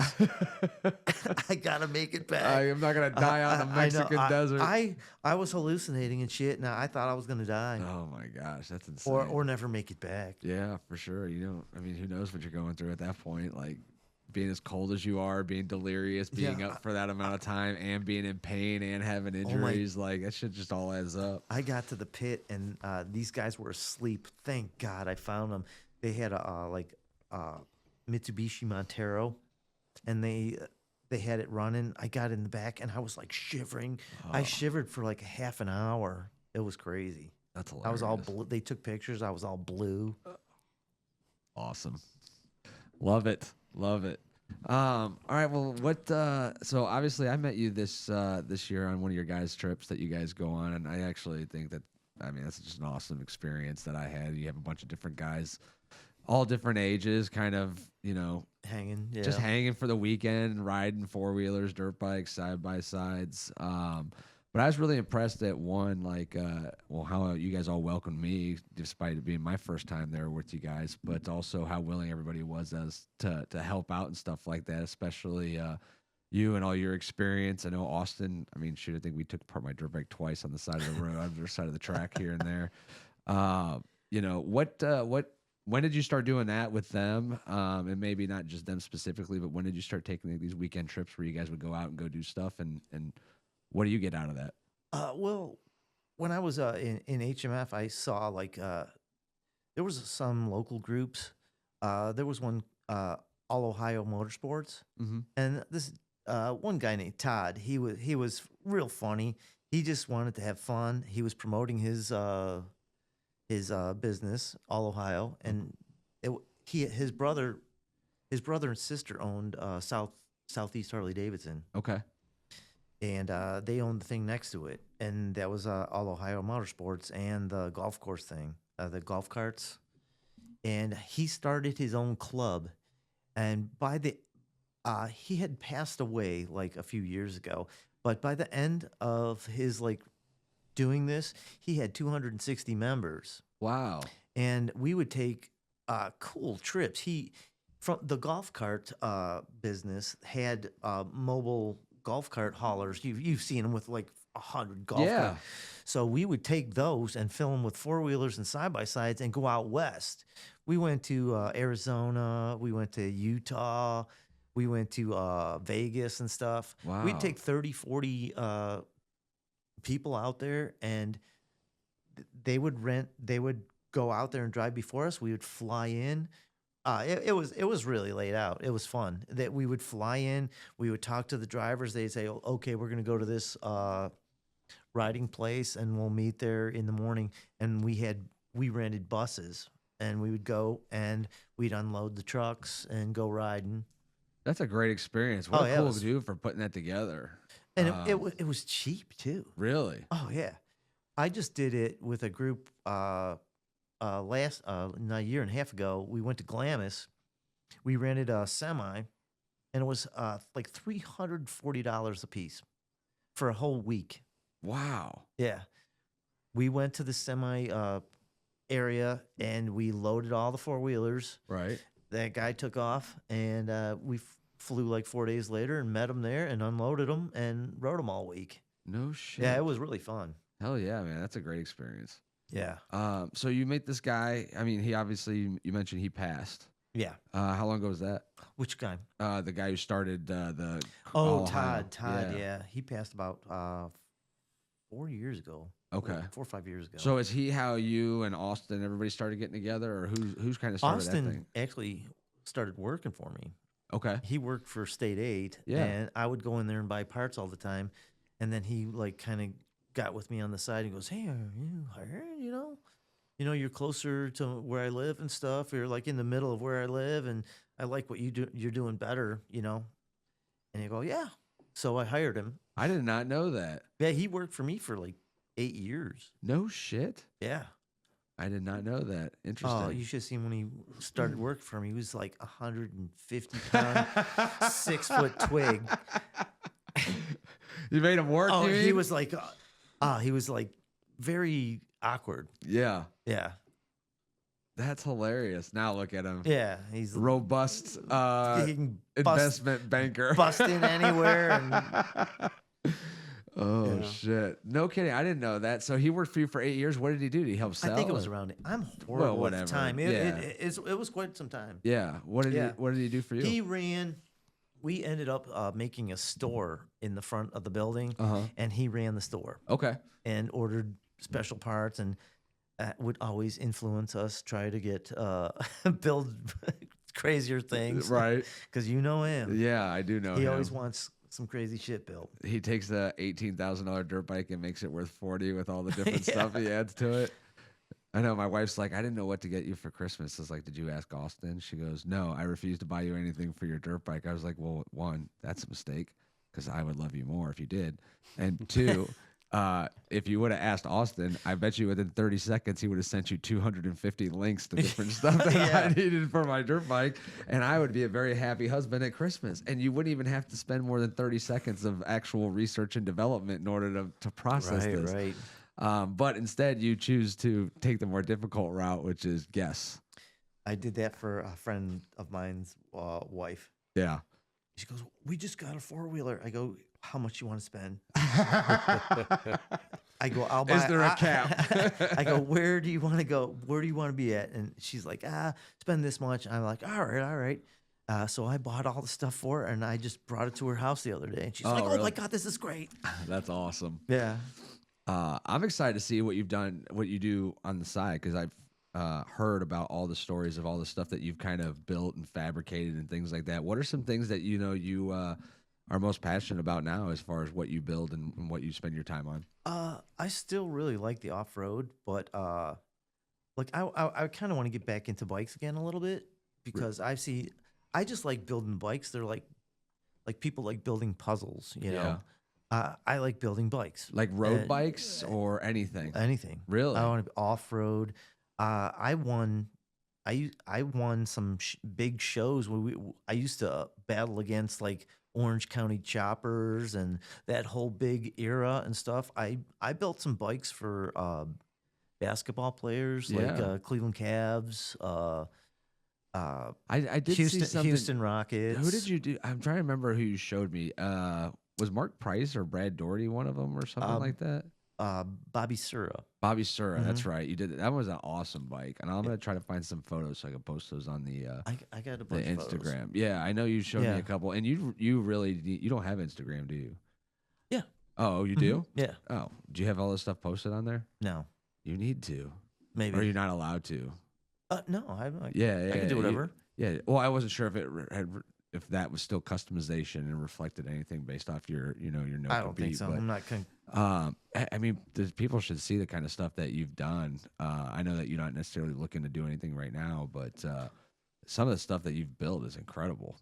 I like doing all kinds of stuff. I like. I was always into art and drawing and painting and stuff. I've been making furniture and like all kinds of crazy. Like I do sculptures. David's like, wait, what? I actually saw the work that you did on the table at Austin's this holiday. Oh, that was nothing. It's simple, but it was. I mean, it looked. I mean, that would definitely sell for some big bucks in a furniture store. That's for sure. I mean, I've made some crazy sculptures and stuff. Really? And paintings. How would you feel about building a podcast table? Oh, No problem. Yeah, Like a new one of these? We need something better than this. So we're gonna. I think once my garage gets built, we're gonna move it out there. I was like, I've been watching all the Sean Ryan and Joe Rogan shit. I was trying to think of something I could bring you because like the podcasters always bring they do a gift. Next time, maybe next time when you have me on for something else, yes, I'll sure. bring you some kind of cool gift. But what I do want to, I was thinking the other day, I was like, man, who could I have help me like lay out the idea of this table that I have? And now that like we started talking about that, I didn't even think of you initially, but now. What do you want, a live edge thing with like lights, like in like a in a little river, like so with LEDs going through? See, that's exactly the kind of stuff. But like you look at see how all the cameras have to be set up, and what that does is it makes it very difficult to like lay out things when you don't have everybody like on the same side in like a curved section kind of. So I think what I'd have to do is eventually build a table that's like curved like this, so the guests would be around it, so that you could still like easily turn to your left and right to talk. Yeah, and then a flat front. This is kind of a pain with this. Maybe you need a... Yeah, so the other aspect is I would definitely, like this, I was able to put these on the corners, but it's hard to find really short mic stands, and then you feel like it's constantly in your face. Do you know I can make anything? I know. But now that you've been here, like, so like, I don't know, I have a bunch of ideas, but like maybe we can get together and try and put something together in the future, because once I move to the outdoor building, I think that's where I'm going to put the studio is out there, so... It'd be easier when people come and show up, have a place to meet. rather than come in the house when my wife's like passed out on the couch because she's sick. She's like, "Who's here now?" I'm like, don't worry. Take it's him in the just basement. 3 people that have never been here before. I just told them to walk inside. Don't worry about it. Yeah, don't look to your right. Right? Yeah. Don't There's ignore there's the a sick living woman room. on the couch. But yeah, I know you do all kinds of stuff now. What's now?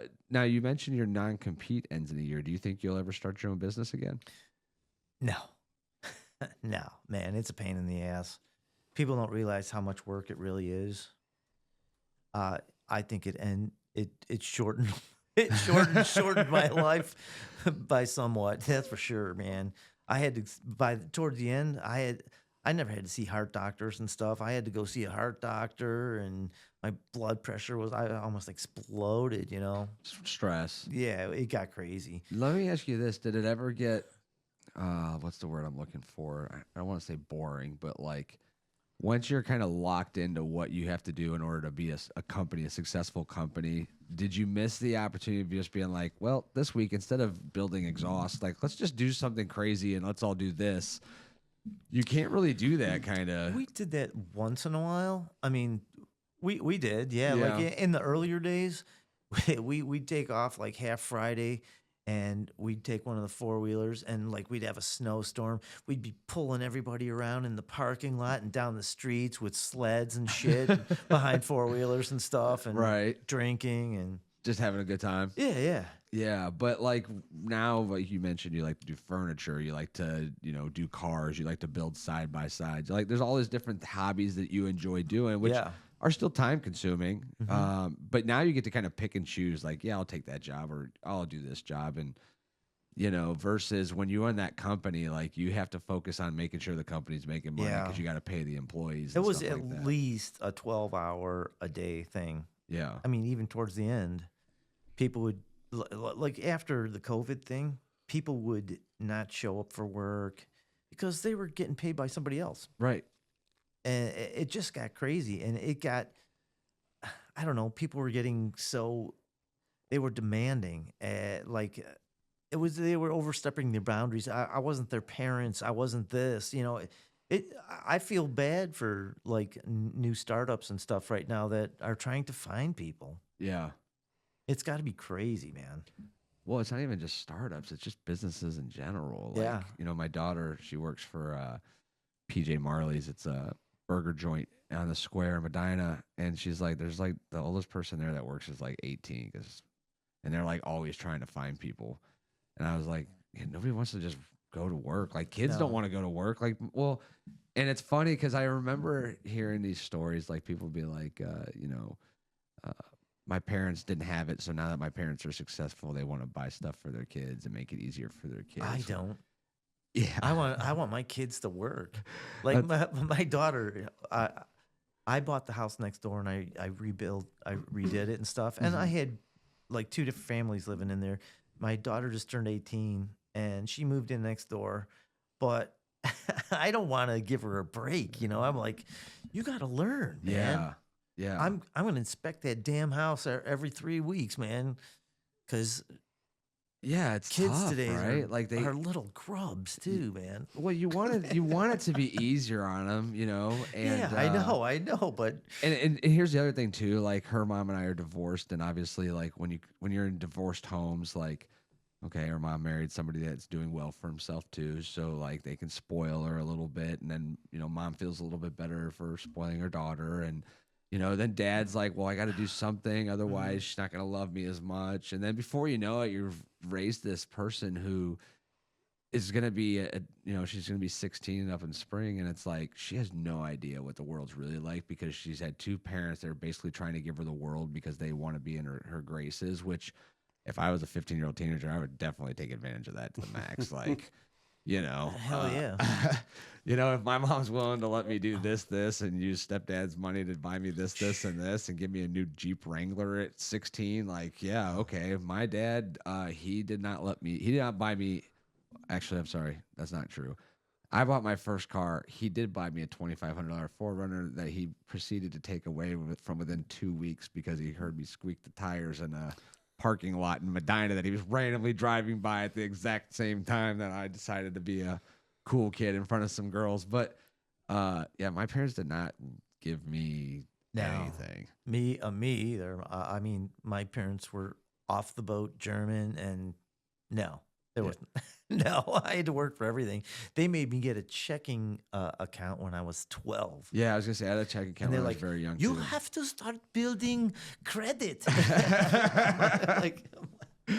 like, I'm 12. Jesus Christ. Yeah, but that was what it is. It's funny because and my dad would always tell me, he's like, he's like, I'll give you an example because when I was like 13, I got my first job. I was working for a lawnmower company, go mow lawns, work under the table. You could work 80 hours a week at 13. Nobody cared. And he's like, I remember my first check. I bought a YZ 125. And it was like $800. It was not my first check. It was like my first month's worth of check over a summer, right? And he's like, my dad was like, when I wanted to buy with my first check, it's like a 1974 Suzuki RM 125. But you know what your grandpa made me do? He's like, what? He's like, buy my school clothes because I was old enough to have a job. And I was like, oh, wait, you're not gonna make me do that, right? He's like, no, let's go get the dirt bike. This is gonna be awesome. I was like fortunate, but at that same point in time, like, my dad was like, hey, you want to do whatever you want with your money, that's fine, but don't expect me to just buy you stuff, And Yeah, I hear you. My parents made me pay when I was like 14. yeah. I had to pay $200 a month. Yeah, but you know what? I look at that and I was like, I remember how excited I was to graduate high school. And like all my friends were going to college and I was like, I hated school. I was like you. Yeah.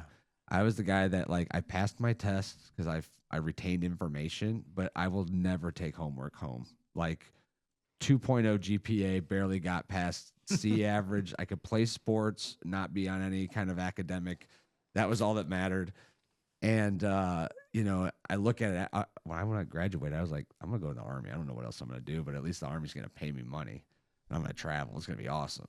And it sucked. But, like, I got out of the Army, and I was used to, at that point, I was used to working 80-hour, 90-hour work weeks, and it didn't matter. So, like, any job that I was going to go into, I was going to succeed at because I was just used to working. Like, for these guys now, like, they think that they're just going to get out of high school, go to college, get a degree because they went to college, not because they worked hard for it. And then they're just going to get a job in this world that's going to really, I think we're starting to see a turn where companies are less and less impressed with a college education and more impressed with your skills and your work ethic. At least I hope so, because I think that definitely improves your overall quality of employee. And they need technicians to fix things. That's going to be huge. I see ads all over. You're going to be able to write your own paycheck if you learn how to do this, and it's true. Well, Austin was just on here, like I said, and he even talked about the next set of millionaires is going to be the trades force, right? Because, I mean, if you're a plumber, you're going to be able to write your own pay, like whatever you want to charge. Yeah. I had a company, I can't remember who it was. They came and did something for me at the house. I don't remember what it was off the top of my head, but he was like, I have so much work that I will literally quote somebody a price 3 times higher because I am hoping they will turn it down. Oh yeah, and they will call me back and say, we'll go with you if you can do it now. Yeah. And he's like so he's like, I go from like thinking I'm gonna have an easy week. I just blew off a bunch of customers to now I have a bunch of people willing to pay me 3 or 4 times what I would normally charge. I just have to work 20 hours a day for the next 4 days. You know what I mean? He's like, I just created myself a nightmare, but there's just not enough people out there that are doing the tough jobs. No. I saw that towards the end. That was one of my big things of why I wanted to sell. People were driving me crazy, and I was getting like fed up with everyday life. I mean, just seeing how everybody is, it's like, man, it makes you look at humanity, and it's like, oh, I'm sure you've seen that with the work you've done. Oh yeah. Well, it's, I have dealerships that I walk into now, and they're like, Will, why do you stay out of the dealership? Like, you should be running multiple stores right now. Like, and it's like, well, this information that I have happened because I built that information by doing the work. I was like, towards the end of my career in the dealership, like actually working inside a dealership as a general manager for multiple stores, what I found myself doing is 50% of my time was doing the work that the rest of the team should have been doing. And then the other 50% of my time was looking for people to do the work that the team that I currently had wasn't able to do good enough because they didn't have the experience or there wasn't enough people to do the jobs that I needed them to do in order for us to continue growing. And there just wasn't people on that market. So what do you find yourself doing? Okay, well, if I need people, for instance, technicians, I probably spent 80% of my time looking for employees that were technicians in the service area. One, there's only so many of them out there. Nobody wants to do it anymore. To start out now with no experience, people want $20 to $25 an hour.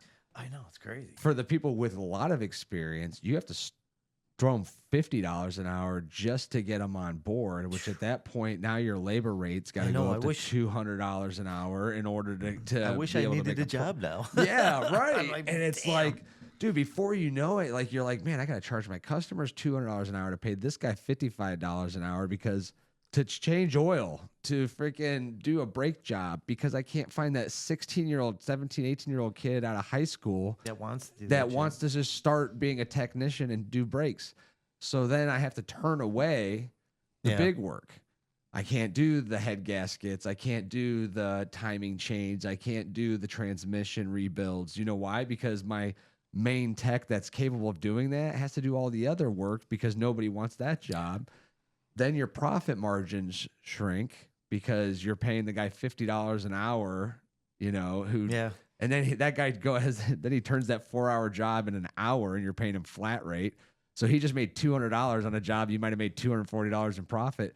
Like it was like, this is like my nightmare. Like every single day was like numbers and thinking and like, where am I going to find people and how am I going to create different things? And every time you'd get a great idea, or at least what you think was a great idea, you'd find somebody, you're like, this is perfect. I'm going to train this kid. He's going to be a rock star. Yeah. And then 5 months into like a 8-month training idea, he's like taking another job for $2 more an hour. And except it's not another dealership. It's at fucking Chick-fil-A.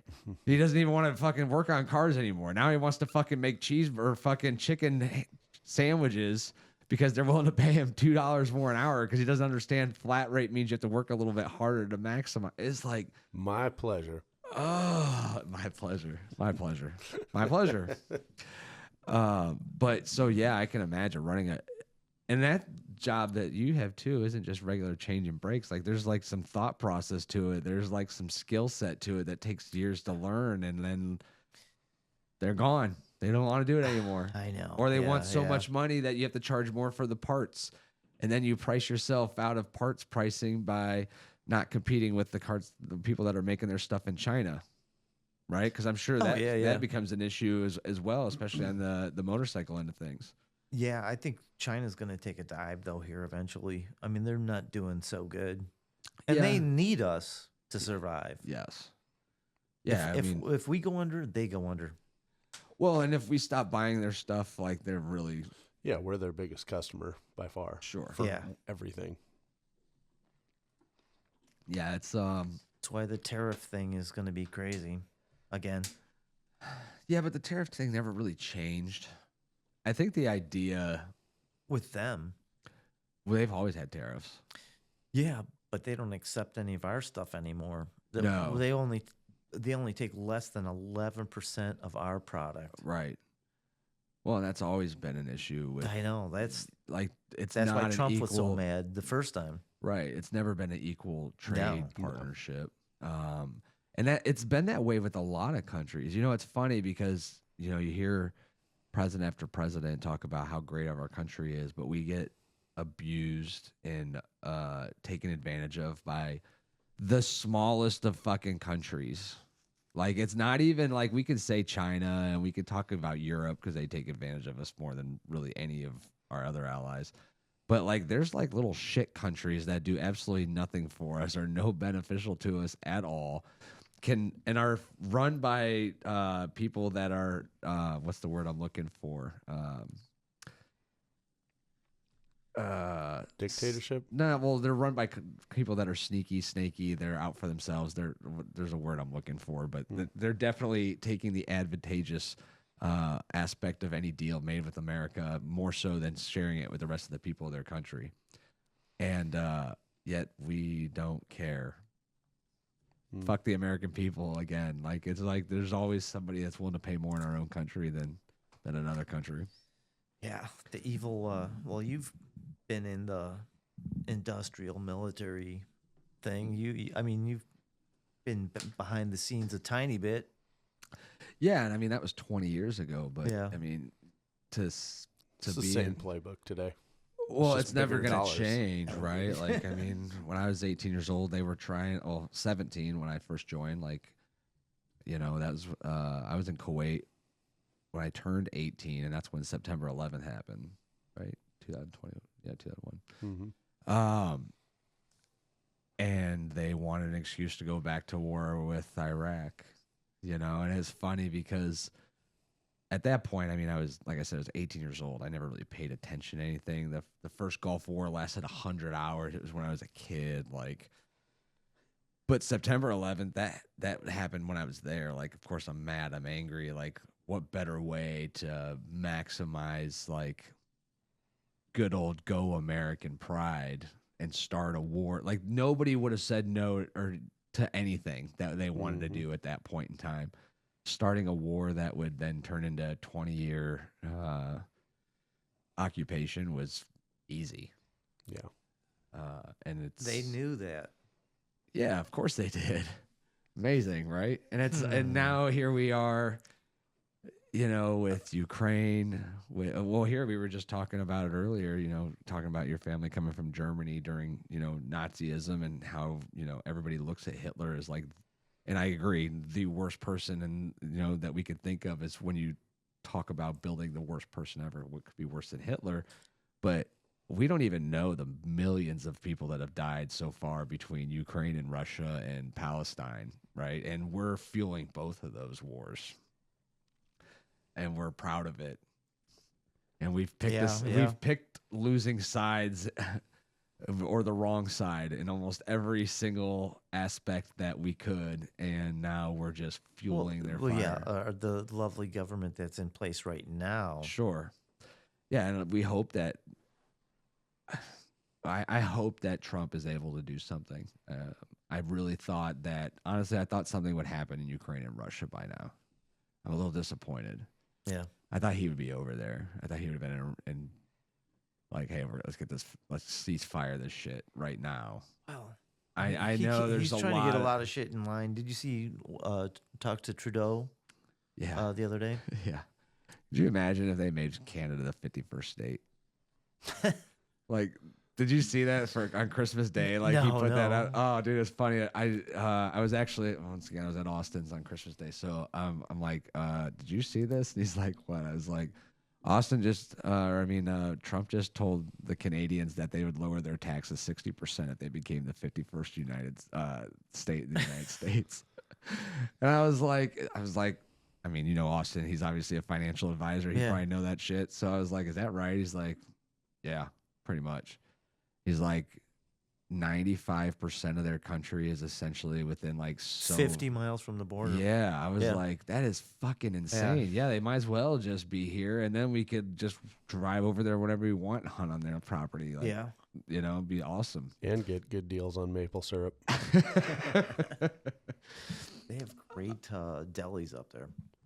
In Canada? Oh, my parents lived up there for 2 years. Oh, and they that's had right. friends and stuff. We used to go up to Toronto all the time and get like German stuff, and then come back. They bring whole coolers full and stuff. We were at the border. Don't say anything, you know. I'm like, what am I gonna say? I'm like 4 years old. Right? That's hilarious. That's interesting. I never thought about that, but yeah, I mean, Toronto's such a diverse population too, and there's so much land up there. Yeah, go ahead. How about a song? Yeah, I was in bands and stuff. That was in the 80s. Song it is. I was in rock bands and stuff, and we had some airplay on like a few original things. Really? Yeah, on a college station. I was in a band called Tierra. We had like 15 originals. That's hilarious. Is there anything you haven't done? Never sucked a dick. What? That's a win. Hey, I mean, you did grow up in the fucking time of the fucking '70s, so I mean, anything's possible. Whew. Sorry. I love it. Hilarious. That's perfect. No, I've tried lots of things, you know. Yeah. Yeah. That's probably one of the reasons why I didn't become even more successful because I did too many different things. Yeah, but I've painted I've painted, you know, I've like, fair. If I would have stuck with just like one thing, I don't know if like I would have stuck with the music thing, whatever would have happened with that, you Right. know, who knows? you know, we had this conversation. We were talking about trades and stuff earlier, but we were also having this conversation a couple of weeks ago with some other guys on the show.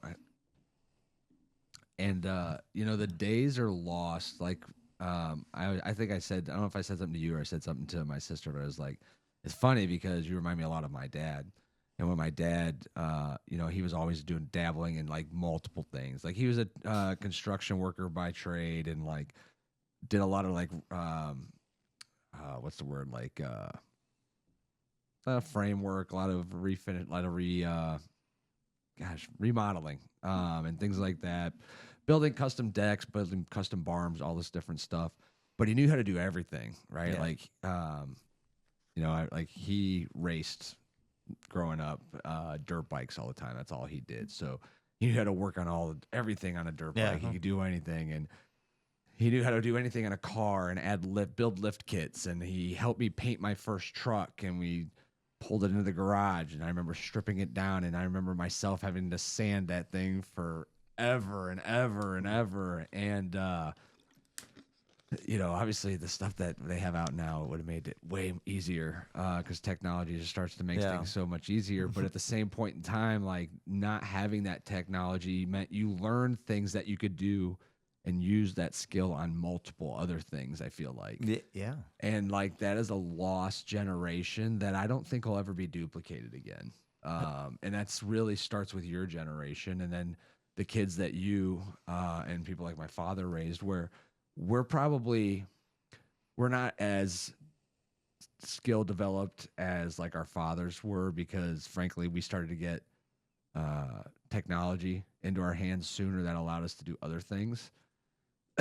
But you know, like that generation of men that were built through the 60s, 50s, 60s, 70s, 80s, that's going to be lost forever now. That technology has really become such a thing where guys can go from painting a car to building a carburetor to, you know, changing tires to building an extension on a house to they were able to do all these different things. Yeah. And hearing you tell your story, like these are things that now, you know, you do. You build things, you develop things. It does make me sad, like to see that this is going away, and I see it going away.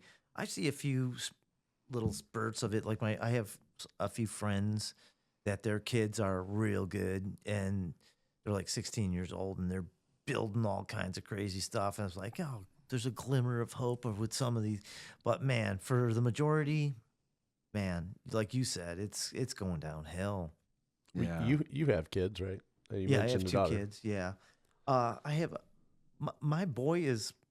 I have a special needs son, Okay. but he can ride a quad like crazy, and I bring him to the shop all the time. Like on Thursday nights, we have guys' night. Yeah. when I told him about like I got this thing at guys' night, he goes, "That's my podcast." I'm like, I go, was "You like, gotta- dude, we got to have a you shop gotta- on a you gotta Thursday night. Stop at we'll do a special Thursday night when we're building all kinds of crazy stuff and. Hell yeah, that'd be awesome. All in. Yeah, because like a few weeks ago, we were there. We were gambling and stuff, and we had a big Thanksgiving there once, and we had a pot up to like $1,300 Wow. gambling and stuff. It That's was a hell of a time. yeah. Yeah, Austin, I think was telling me too. Like you guys just rent, like you'll have like guys that'll show up that need help with building something for their car, and then Yeah. you guys will all just kind of help each other, kind of do that stuff. Yeah. That's kind of an awesome setup and that's really the idea that we had between the Guys Night podcast was, a community of men that are always there to help and support other men and learn things from other men and pass these things on that we don't necessarily always talk about anymore or share it anymore. And it's funny because I told David, I was like, dude, I'm telling you, this is awesome. Like this summer, like these guys' trips where we go away for the weekend and go riding, like it kind of just the group of people that's involved is so just dynamic and diverse. Well, what if we start a project? We can do it for 2025. Like Okay. where this is going. What if we pick a race we want to do, or do a trip, and then you guys film everything? We do the whole thing, Dude, that like would from be start to awesome. finish. Well, we're leaving the house now. We got to get in the car and drive 27 hours, but we're Dude, we do it from the planning stage. Yeah. Like the first meeting at the bar mean- where everyone's like, hey, who's fucking crazy enough to go do this? I'm definitely going somewhere 2 or 3 times next year. I want to go to Moab probably. yeah. And at maybe Arizona, Yeah. Glamis or something. Are you talking about just like some extra trips that you want to go out and go Yeah. riding and stuff like that? Something I told Austin too. I'd love to get a bunch of people and go up northern Michigan, up to the Upper Peninsula, so that not only could do some riding and stuff like that, but also like some kayaking up on Picture Rock and stuff like that. Just make it a week of it. But I'd definitely be down to go riding at some of these other I want to places take my across the camping country. one and do that again. Yeah. I did it last year. On the side by side. Yeah, we did Yeah. 4 days up there. We did over 400 miles. Yeah, that's sweet. And you guys Yeah. did you guys live camp out there or Uh-huh. wild camp out there? Yeah, I slept on the top of my thing. Hell yeah. You saw that one, right? Mm-hmm. Yeah, yeah, that's the second trip I think Yeah. we were out there. The one with all the skeletons and Yeah. everything on it. The headless skeleton. Yeah. So we take all these cities and we put them on a wheel. Now, stop me if you've heard the story before. Yeah, yeah. No, that'd be awesome though. I think you get a lot of people involved in that. And I don't think there's enough riding communities out there. It's funny because I keep bringing up Austin, but I was like, how did you get this group of guys together? He's like, well, it was this riding group with this riding group, and then, like, fortunately, it's just a bunch of guys that one, they're able to do it because Yeah. it's not cheap all the time, and then 2, you have guys that want to do it, and then 3, you have people that all get along with each other. It's like Chris. Him and Austin used to work together at State 8. Right. Yeah, he's like everybody's kind of got like a 1 or 2, 3 levels of separation Yeah. kind of between each other, and then the first one I went with you guys down in Rock, West Virginia. He said that was like kind of 2 riding groups that he usually rides with, and it combined into like one big one. Yeah. And that was a great time. We used to go, and there would be 40, 50, 60 people, and they would split up. Like there'd be like a whole bunch of older people, and they'd be gone by 7 in the morning already. You know how? Yeah. And then all the people that were partying, they'd be like rolling out, like, "Oh man, that was rough. I gotta get some eggs or something." And they'd be going by 8 or 9 or 10, and we'd all hook up again at night and stuff. But they still do that. Yeah. They still have a few hundred in their riding group, Wow. and now they started another one. Some of these guys go every weekend. Like I don't know how they do it. Yeah, I mean, well, if you're single, if you got nobody else, it's a lot easier. Like I'm married; it's not possible for me to go every weekend. My wife doesn't even like it when I went twice in 1 month. It's like, we got responsibilities around here. I'm like, yeah, I know, but I need this for my mental stability. Well, when I had the company, I would be racing every other weekend. Wow. And what could she say? Yeah. It was for work. I mean, it was promotion, and It is, like of we would go course. to the tracks and like rebuild and repack people's exhausts and stuff, and Yeah, I was gonna say, you have to do all that outside the box thinking stuff in order to stay relevant in an industry that's always changing and always adapting. I'd imagine. so the weekends weren't just definitely weren't all fun. First of all, you were racing, and the race was pretty brutal, Yeah. especially when you didn't get to practice all the time. You go in there and jump in and go for 2 hours full bore and try to be competitive. That's the part that sucked because I wanted to be more competitive, and I think I could have been if that's all I was doing Sure. besides running the company and everything else. Right. Yeah, that makes sense. All right. So, anything else you want to add before we close out tonight? What's the, you know what I do have I gotta ask, like, what's the craziest story that you've heard from your parents growing up in Nazi Germany? Like, is there like a story they told you where you're like, shit? There's some bad ones Yeah, like that don't make this country look that great, I'm sure. and but my mom, she started moonshining, and she would be bribing people with moonshine back that were coming through the town and stuff. Yeah. That was one of the craziest things. Like, and then them just walking across a country, staying in barns and hiding and stealing an egg here and there and stuff. I mean, just crazy. Oh, when they left the Russia camp Yeah, or yeah. whatever. It's funny. I didn't think about that at the time you were telling it, but when you were talking about they walked across the country, they literally walked. And you think of like even the movies and stuff like you see of World War II, Yeah. like, dude, those troops traveled like by foot, like A lot, yeah. Like, Not on roads either. no, not on roads, like on dirt paths or paths that were worn Yep. out by multiple travel, not by like an asphalt road with lines in the middle and stuff. Yeah, it was crazy. And to think it's awesome when you like get somebody as one generation away from those stories that can like actually share like, hey, look, it was crazy. But They had to have been tough. I mean, that's just like brutally the tough. the pilgrims and the freaking people that came across the country and stuff. It just the world is not the nicest place when you don't have your minivan with the air conditioning and you're in a street. Yeah, it's funny. Like I this same Rogan podcast that I listened, I was telling you about earlier. Like the one thing he said today too was he's like, we're not that far removed from like trying to kill strangers. Like there was a point in time when the guy that lived 3 houses down from you, like you didn't trust him, and if you saw him, you would shoot him. Like we're not that far removed from that. Like what, 3 generations ago? Like Yeah. this whole living in communities and living in developments and stuff like that is like new. And I was like, man, I didn't really think about that, but yeah, like prior to like 1880 or whatever, just 150 years ago, like different world. Yeah, it's your parents' parents, basically. Yeah. Different world that we live in today. It's definitely a lot easier. Oh yeah. From many different aspects. You don't have to fear for your life. As bad as we say, like dangerous, cities are dangerous and things like that. Like I do like going out and testing myself. Like going camping and not taking much stuff. yeah, I think everybody should have some type of survival skills. yeah, I agree. I mean, and it's actually fun.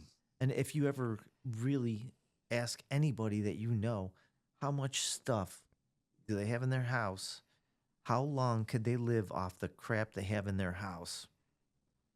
If the power went out and everything, how long could they live in their house? Right. Yeah, not very long. Between water and I had a situation in my basement, and man, the sewer backed up, and I had to take every gallon of water out of my basement. I was sucking it up with a thing and putting it into buckets and stuff. Man, you go through a lot of freaking water. Yeah. Yeah. And if you don't have water, Well, yeah, I mean, and like you said, like going out and like living on your own or doing something your own. So when I turned 40, I decided I was like, you know what, I'm gonna do something that's like just out of my comfort zone. And I went to the Sawtooth Mountains out in Idaho, and I was like, I drove out there. I left on a Wednesday morning. I got there on a Friday morning, and I hiked 50 miles, just my backpack, and it's wilderness camping. You camp wherever you want.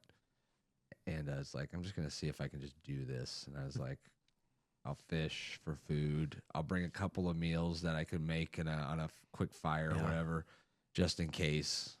But Yeah. like, you know, can I do this? I was like, can I hike 50 miles for one without like dying and going up and down all these mountain passes? And two, like, what's that experience going to be like for me? Yeah. God, it was life changing. Yeah. Like when I was done with it, like I was like, I should just start this. I should just go backwards and like redo the whole 50 miles over again before Yeah. I like drive back to Ohio. Cause like it was one of those experiences where it's like, even now, like it was awesome. Like just to get away from everything and like not have to worry about your phone ringing, no service, Right. no anything. And just to like enjoy nature and how beautiful it was. And it was pretty cool. That was one thing I wanted to. I've been looking at. There's a thing called the Trans-America Trail, and there's like several different paths going through America. There's one that starts in North Carolina and goes all the way to like California, Really? and it's all off road.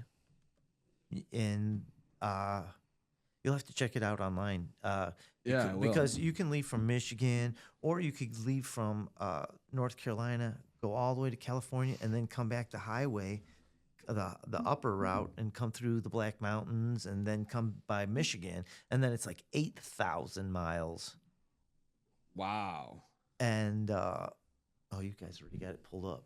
Trying to. Yeah, it's pretty cool. That's just another thing I was thinking about doing. That's pretty awesome. You know, obviously we live close to Pennsylvania. I actually have talked to Austin about this. I guess that you can essentially travel the entire East Coast thing. No, the entire coast of, or the entire boundary essentially of Pennsylvania off road on, they're not BLM trails or something else. I'm trying to remember what they're called. But there's a lot of that stuff that's out there that it's not really advertised because obviously they don't want a Right. bunch of people out there, but some different experiences that you can just go out and do. I'm down for that, dude. We should totally record like a 4-day trip or something like that where we just travel like some crazy They say distance. that thing takes over a month. Oh, that I'm sure. it If does. you're going nonstop, and well, I mean, nothing you goes got, wrong. You got to think about. Yeah, I was gonna say nothing goes wrong. That's step one. It's like 4,000 miles. Yeah, but I mean, doing something else, I would definitely be open to and recording. If we did like a race thing or something, that'd be kind of cool too. That like too. a cross state hair scramble or something like that. There's a cool race they have in Mexico that they someone just sent me. Actually, Austin just sent it to me. Oh, that means he's thinking about it. Yeah. Well, there's a vintage style race, and you go like 200 something miles a day, and you end up in a hotel, and then you leave. If you got to, you can work on your car. This and is stuff. in Mexico. Yeah, yeah. Oh, the Nora. Is that The what it's Nora, called? the Nora 1000. Oh yeah, there's a Ford Bronco just dominated it recently. There's that one, and then there's another one that goes along with that you can be in a subclass that you don't have to really race, but you can do the race course. Gotcha. So you can just be out there on like, Or you can race the Nora in a side by side, and it's a little bit slower than like the Baja 1000. Let's see here. It's a pricing. rally. Let's see what the pricing is for the Mexican 1000. 3 to 6 grand. That's not bad. But that's just your entry fee. Yeah, that doesn't cost all the other stuff that goes in. How much? So yeah, that's a good question. How much do those teams pay when you guys are doing those competitions? And then do you win any money if you win, or is it just clout? When we did it in 18, it was a $6,500 entry fee For a team? for the team. And each person on the team, like driver, co-driver, have to have a membership to score. But that's only like $50. Yeah. Nothing crazy. But the good thing about it is it comes with health insurance. Oh, really? Like, yeah, The $6,500 includes like if you get fucked it up. covers on the your trail. team. Oh wow. So it's not that crazy, but man, when I first started doing it, it was only a few $100, to enter a quad. Yeah, like they're like, hey, let's let these guys pay us a couple $100 to go right across the Mexican desert. Yeah. And then all of a sudden people started dying. Oh, damn. Have you ever worked on one of those trophy trucks? No. No. No. Is that ever something have you ever ridden in one? No, not either. No. Those things seem so ridiculous. I know they said the Baja, what was the truck? Was it the Ford Raptor that they said they kind of refitted and ran through there as the closest to stock truck or something? Yeah, I don't know if it went through there there's with stock class. There's stock classes. Yeah, There's I don't think it went through there with the trophy trucks. Now I didn't realize at that time when they were There's talking so about it many completed. classes, yeah. yeah. They were like, oh, it completed the Baja 1000. This was like probably 10 years ago, and I was like, that's awesome. And like class 8. now, like, I mean, you could baby something through there and complete the Baja 1000. Like class 8, you can run a diesel like Super Duty or something through there. Yeah, you can. I mean, you have to put a lot into it to make it finish, but yeah, I was gonna say like, and it's all the comfort level you want to get to. yeah. Like if you want to ride a motorcycle through there, I can't understand how the dudes make it through with the motorcycles. I can't imagine 1,000 miles on unless you're on like one of those KTM like super enduro I don't know. 1200s maybe. Then you could. You don't but- want something that big. Well, Like- that's what I was gonna say. Do you want that, or do you want like a Like a few of the sections that I've been through that are just like impassable Yeah. practically for anything else but a 4-wheel drive vehicle. I'm like, they must have had to gone around this stuff. Yeah. Because when you're going through silt that's 3 foot deep Yeah. for 45 minutes, how did the bikes get through it? right? They had to go on this. They had to skirt on the edges They or had to. something. Have. They Oh, it's you had crazy. to It find was some way, I think. stopping trophy trucks. unless you're just going so fast that you're just scooting across the you- top. Is you- that possible? no, No. no. No. No. The bad thing is, it's like talcum powder. It lands, and everything's all smooth again. Like something goes through it, You don't even know. it lands. There could be a rock the size of an engine block right there, and it's smooth right over top of it, and it's just sitting in the trail. You'll be like, bam, hit that fucking thing. Dude, that's You'll never see it. insane. That's insane. Yeah.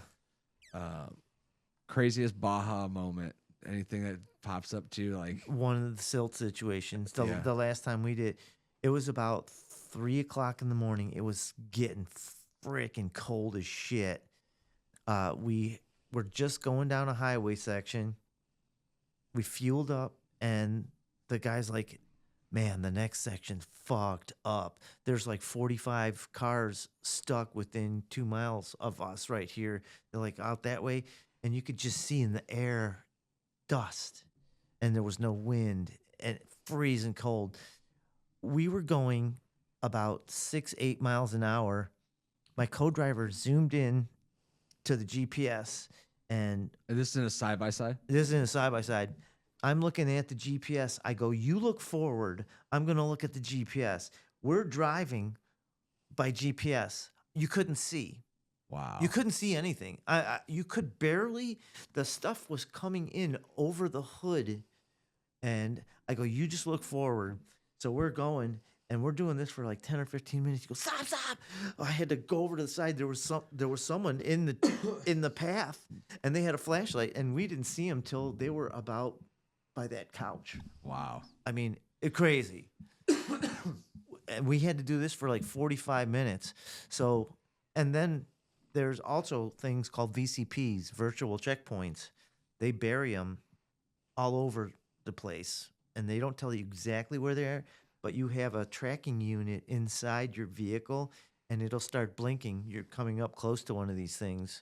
It's in 100 feet of you. If you don't Oh, you have to like drive. you have to get close enough to it, or they know you're cheating. You're off the path. Wow. So we went way over to the one side, and we're trying to get out of this silt because there was like a whole line of 2-wheel drive stuff stuck, trophy trucks and shit. We're going over this thing. We get to this one thing, and I stop, and it's a drop off. And I'm like, dude, what should I do? He goes, well, we can't go backwards. We can't go. We're gonna have to go off the drop off. It was about like 7 feet down. Wow. And it was dropping into 3 foot deep silt. So I'm like, okay. I go, but get ready. If we flip, hold your breath, you know, because Yeah. we'll drown in the Yeah. dust. It's crazy. You'll drown. It's like just like heavy water. When it's coming in, it fills your whole vehicle. It comes in like water and stuff. It's pretty crazy. That's insane. I have not experienced that. We went on this thing, and I go, okay, here I go. I just floored it. We went off like this. We landed on the nose, and I floored it again, and it went, poof, fell down inside, and was like, poof. Wow. I'm like, oh my God, thank God. If we would have tipped forward, I think we could have drowned in the dust. That's insane. Oh to yeah, think it about was that. it was crazy. There was about 16 inches of dust inside the vehicle, and stuff started fucking up. You know, I could barely Yeah, press the gas pedal and stuff. Yeah, I was gonna say it's just that's It insane. started wiggling out as we started going though. That was the one of the worst. Yeah, I've never experienced that. At least like from a side by side dirt bike or anything like that standard. Like That's I know what I'm there's saying. I'm like, sometimes. how the hell were the dirt bikes getting through that stuff? Yeah, that's insane. Wow. All right, man. Well, hey, I appreciate the was- story time. Yeah, it was great. I got a lot of more stories if you ever want me back on. Yeah, 100%. We'll have to have Austin and you on at the same time. Maybe we'll have some of the other guys from the couple of different riding excursions. We could do some crazy glam era too. I could do that. I could relive the 80s for you. Oh, you don't have to ask me twice. I got dude. Like, pictures. I got oh, I love the 80s. What can I say, dude? Awesome. Well, hey, thanks again for joining us, Hans. And for those who are listening and you've listened this far, please make sure you like, subscribe, share the channel, share the story. Look Hans up. And if you've got other questions you want to hear of Hans, if you have some inspiration or desires to drive, race, or ride through the Baja 1000, definitely don't hesitate to ask. Because it sounds like there's a lot to prepare for, but it sounds like it's a hell of an experience. And if you're one of those riders out there, you got a side-by-side dirt bike, four-wheeler, you're looking to trying to connect with other guys, get on trips, go down to different places and ride with other guys, make sure you send us a message. We'll try to link you up with the right people and try to build this community because it's one of those communities that I enjoy. So thank you, and good night, everybody. take it easy. Provide we're knights in the fray. Nothing off limits, we got something to say. Life and love